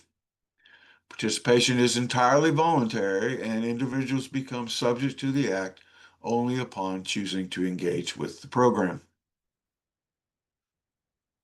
The act authorizes the creation of a digital employment platform through which work packages are issued. These packages are categorized into macro, meso, and macro levels, allowing participation across a wide range of skills, capacities, and project scales. All work packages are contractual in nature and governed by the Asgardia Contracts Act. Compensation for completed work is paid in Solar, directly to the resident's digital wallet, reinforcing digital labor, economic participation, and internal currency circulation. The Ministry of Trade and Commerce serves as the lead authority for platform management in coordination with relevant ministries and agencies. Oversight mechanisms include quarterly updates, annual financial reporting, and public transparency requirements. The Act establishes strong data protection safeguards, including encryption, anonymization, access controls, regular audits, and user consent. All data handling must comply with Asgardia's information, safety, and cybersecurity laws. Any disputes arising under the Act are resolved through alternative dispute resolution mechanisms where possible, and through the Asgardia judiciary where necessary. Remedies are handled within established legal frameworks. In summary, the Opportunity Act enables a lawful, voluntary digital employment system designed to support residents, stimulate trade and commerce, and strengthen Asgardia's economy. It provides clear authority, contractual safeguards, privacy protections, and oversight mechanisms, while remaining fully aligned with Asgardia's legal structure. This concludes the third reading summary. Members are encouraged to review the full act in session documents. And I thank you all for your support. Again, and that's it. Thank you, John. I thank you for your support. You're very, very busy. And you got third reading right there as well. Everything couldn't be any better. This is a pretty important thing. Asgardia Opportunities Act. It's not important yet, but it will be in the future, and hopefully it will stop all kinds of problems in future. If we can actually make this work, that's going to be great. because it's the kind of thing you don't notice unless you need it. And then you really notice if it's not there. Any questions or comments on this one? It hasn't changed since the last time. Okay, thank you. Thanks, John. Big thank you to Alexander Melnikov as well. You two have been doing a lot of work together. You must have got to know each other very well. That's great. The next step on the Opportunities Act and the Content Authorization Act is to discuss them again one more time at the third reading, and if passed, then they'll go for decree. Thank you very much for those. I should remind you also, of course, we're not discussing it today, but you'll have the chance to debate the Prime Ministership as well, the next Prime Minister. That's an important thing, but there's nothing to discuss today about that. The acting Prime Minister is, of course, Salvos Musikaitis. Okay, let's go to the final item, which was carried over from the previous session, Wall of Remembrance for members of the Asgardian Parliament Protocol. This is valuable because it's about identifying and recognizing colleagues, but the person who knows much more about it than anyone else is its inventor, its creator. That's Ms. Sarah Clark in Dallas. Sarah, back to you. Good morning. And thanks for being here from an early hour today.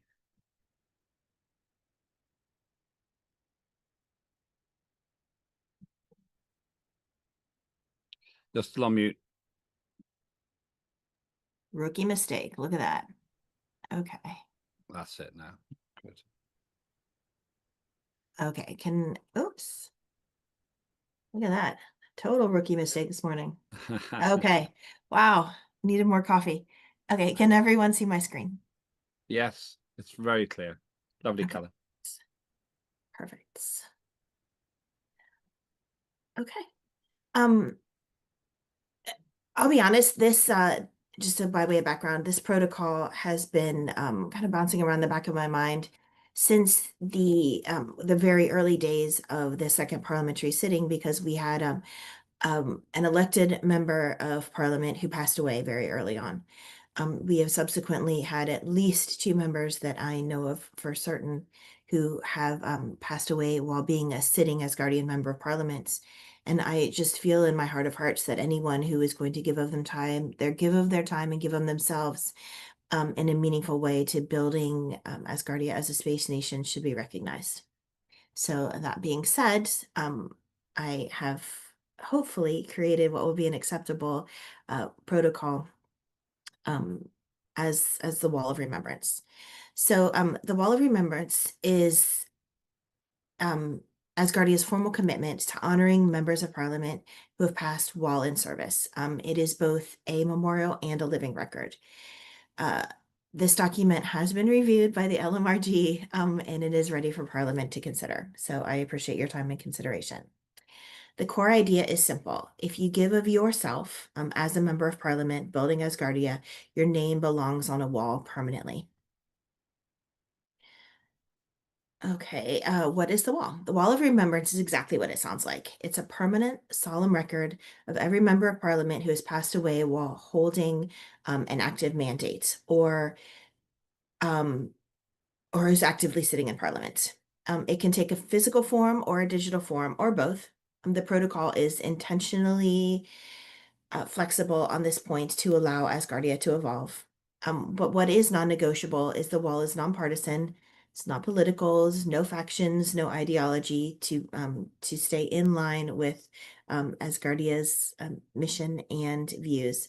But it reflects all the AMPs who have passed equally on the wall. So in my mind, what it really is like a living institution. The entries are permanent, but the wall itself will grow as Asgardia grows. It's not a closed archive. It's meant to be an open memorial. Okay, the core principles. The protocol is built on 6 principles and balance 2 things. Asgardia's needs to commemorate and an individual's rights to dignity and privacy. Principles 1 through 3 are honor, neutrality, and dignity. Focus on what we owe what I believe we owe any Asgardian member of parliament and their families. Principles 4 through 6 are procedural clarity, institutional balance, and constitutional harmony. which focus on how we govern ourselves in doing this well. The result, I hope, is a protocol that is rigorous without being cold and solemn without being too overly bureaucratic. Now, who is eligible? Eligibility is very straightforward. If you are an active, validated member of Asgardian parliaments, and every member of parliament has to be validated. I'm sure we all remember early on we had to prove that we are who we say we are. We're with through identification and other documents. So being a validated member of parliament at the time of passing, and not subject to any final removal decisions or serious misconduct. Otherwise, any AMP is eligible. The protocol also provides for exceptional inclusion. Parliament may, by qualifying majority, choose to honor a former AMP whose service was extraordinary and significant to Asgardia. This requires a formal resolution stating those grounds. And I do believe we have a couple members of Parliament who passed away in the first sitting, and I would encourage their inclusion. Families are central to this process. If a family objects to inclusion, the objection is documented, Parliament is informed, and no inscription happens until Parliament has considered the matter. The balance there is between institutional commemoration and sensitivity to the family. It's one of those things that I think the protocol has really gotten right. The inscription process. The process moves in 5 very clear steps: notification, draft entry, family engagement, review and approval, and then final inscription. The parliamentary secretariat, or the parliamentary administrative individual who carries the administrative weight, will help with notification, will help with 30 days of notification. They'll help us prepare a draft and then reach out to the family. The reviewing body, which is again Parliament, or the governmental official secretariat, verifies 3 things. Has it before approving it? Are they eligible? Is the information accurate? And again, just ensuring neutrality. Once approved, the entry goes on the wall and the date is recorded permanently in parliamentary record. The date matters because it's part of our institutional history. Ceremony and safeguards. 2 things happen in parallel once an AMP is inscribed on the wall. There's a ceremonial observance and there's a set of permanent protections. On the ceremony side, a moment of silence will be requested, a statement from the chair, and the option for family to participate in person or virtually. Parliament may also designate an annual day of remembrance. I spoke with Ugur about this very early on when we were discussing holidays. This is not a new idea. This is not something that I am proposing. It is something that the Culture Committee has already been bouncing around. All observances are secular and inclusive, of diverse cultural and spiritual backgrounds. This is not just something that is respectful. It is something that will, in fact, be constitutionally required. And on the safeguard side, of course, with any posting or like social media or even comments during the ceremony, we would encourage no disparaging annotations. Factual corrections will be documented, and the wall cannot be used for political campaigning or commercial purposes, full stop. And lastly, entry into force follows. Parliamentary standards adoption procedures. Once adopted, the protocol is immediately operational. The first task is retrospective. We should identify all AMPs who previously passed away in office, verify eligibility, and initiate inscriptions, consulting with families when feasible. Within 6 months, we will conduct a report to come back to Parliament covering implementation status, names inscribed, and any challenges or recommendations, improvements. And then finally, the protocol is designed to be reviewed and amended as Asgardia's traditions develop. It's really a foundation, not a ceiling. So we just want this to be a stepping point, again, to honor all of those members who have given of themselves in the creation of our great nation. Thank you very much indeed. What a great and actually uplifting thing to do. We spend so much time just doing the job, we forget to say thank you, now or later. And there will be people in the whole of history of human achievement who were Asgardians who deserve to be remembered. Ricky, you're next. Yeah, I like the idea, actually. Hopefully it'll get a day listed on the calendar. And I'm going to ask this of you, Limpet, when, because this was already approved to be done, when is Space Heroes Day going to be listed on the calendar? Oh, I don't know. That's a good question. That's a great question. I Yeah. don't know. Let me ask Linda to see if we've got a date for that. That's really helpful. Okay. I don't know the answer to that. But Yeah, is it the same? because I think that should be a different day, though. I don't think it should be the same day. Yeah, no, it'll be a different day because Space Heroes Day honors those who died in the line of service and those who have currently gone to space. Yeah. That's good. So, Linda, can we okay. figure out when Space Heroes Day is going to be? That's really important. And then we'll find a day which is not that day for this. Okay. Thanks. Thank you, John.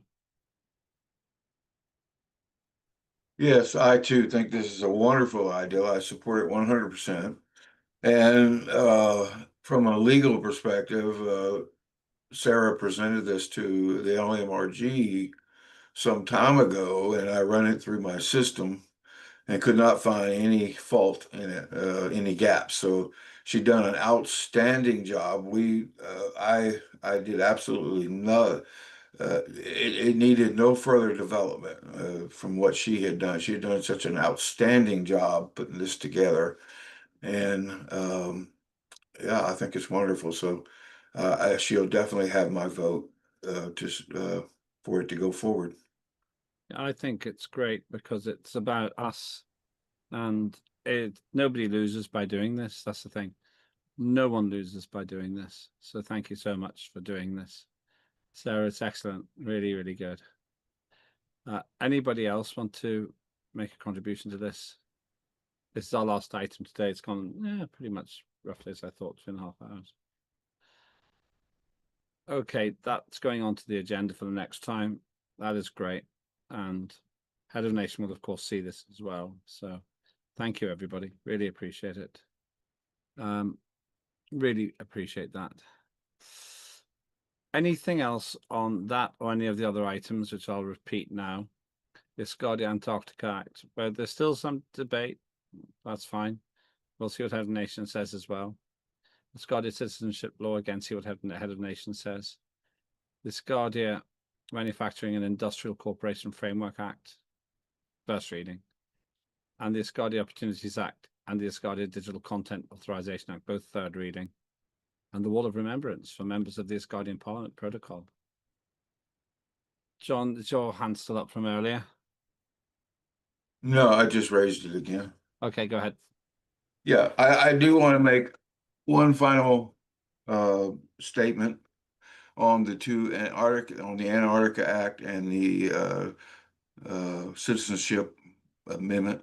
I like to write stuff down because you know me, when I would try to think of it and say it, I'm not like Lambert. I can't just talk off the cuff sometimes and make a clear, coherent sentence. So I write it down. So I've been writing it down. And so I want to make this statement, and it should help my final thoughts on those two items. Okay, colleagues, let me bring this to a clear legal and strategic point. Sovereignty is not a property right. It cannot be bought, sold, or transferred through a private agreement. Sovereignty is a status that exists only when it is recognized by other states. That distinction matters. If Asgardia were to acquire land, whether through purchase, lease, or agreement, we would gain use rights, perhaps even significant operational control. But we would not gain sovereignty. We would still be operating within the legal territory of the host state. There is no modern precedent, none, where a non-state entity has purchased land and become a recognized sovereign state overnight. If that pathway existed, it would already be in use across the world. It is not. Now, on the question of international law, the principles we are discussing, statehood, territory, sovereignty, are not optional frameworks tied to a date of signature. They are part of customary international law, which applies universally. We do not step outside of that system simply because we are new or because we were not there at the time it happened. And in the specific case of Antarctica, the legal environment is even more restrictive. The Antarctic Treaty System explicitly prevents new sovereignty claims and requires peaceful, cooperative, scientific activity. Any attempt to assert sovereignty there would not be recognized internationally. It would be rejected outright. So the question is not whether we can declare sovereignty. The question is whether we can build it in a way that the world will accept. And that is where the real path forward exists, through lawful cooperation, through host state agreements, through functional jurisdiction over our systems, our people, and our operations, through building credibility, continuity, and recognition over time. This is not a limitation. This is how statehood has always been built. You cannot go from the bottom of the ladder to the top in one step. You can climb it deliberately, legally, and successfully. If we attempt to shortcut that process, we will not accelerate recognition, we will lose it. So, my position is simple. We should pursue a path that works under international law, builds real legitimacy, and gives Asgardia a future that is not just declared, but recognized. Thank you. That was my Okay, statement. thank you. I'm not reopening this discussion. I understand. And you'll probably have to make this again. I'm going to see what Head of Nation thinks as well, and then we can take it from there. What matters is that we get the right outcome, whatever that outcome is. Thank you. Is there anything else we need to cover now under any other business? Okay. Thank you. Well, we actually had 2 hours, 35 minutes, so that's reasonable. Thank you for everybody who's done what you have done, and John particularly has been very busy. Sarah for the uplifting protocol. What happens next is that there'll be some debate on these internally. Head of Nation will give his feedback also, and then we proceed to the digital sitting. And it's an important one because you have the chance to appoint a new Prime Minister. He's acting at the moment. It'll be interesting to see if he becomes your choice for the Prime Minister as well for the longer term. That's 8 to 10 May, but we are back on Thursday, usual time, which will be 1800 UTC for members of this Parliament. If you like what you've seen, then please do join as a resident of Asgardia. They'll be most welcome. It's important that we do the best we can in terms of our processes and our procedures. And part of that is to get more and more residents as well. We really need hundreds of thousands of residents soon. And all of the discussion about recognition and territory is important for that reason as well. For my part, I really thank you for all being here. I look forward to seeing you on Thursday. And in the meantime, I got quite a lot of work to do as well. So thanks, everybody. We had a total of 33 in total who come and go. People come and go. So when we get to 16, I shall shut it down. And thank you to Rebecca as well for broadcasting. And in a moment, we can stop the broadcast. But very much basically appreciate everything you've done. There's no debate. John says no debate on the Prime Minister for me. I fully support him. That's great.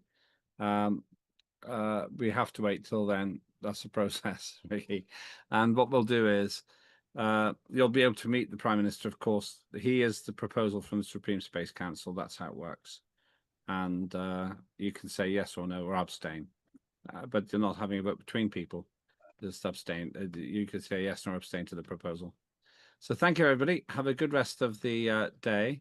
I'm going to get back to work. And until then, oh-ho. And if Ariadne would say we'd have a long discussion about how we do the hand sign.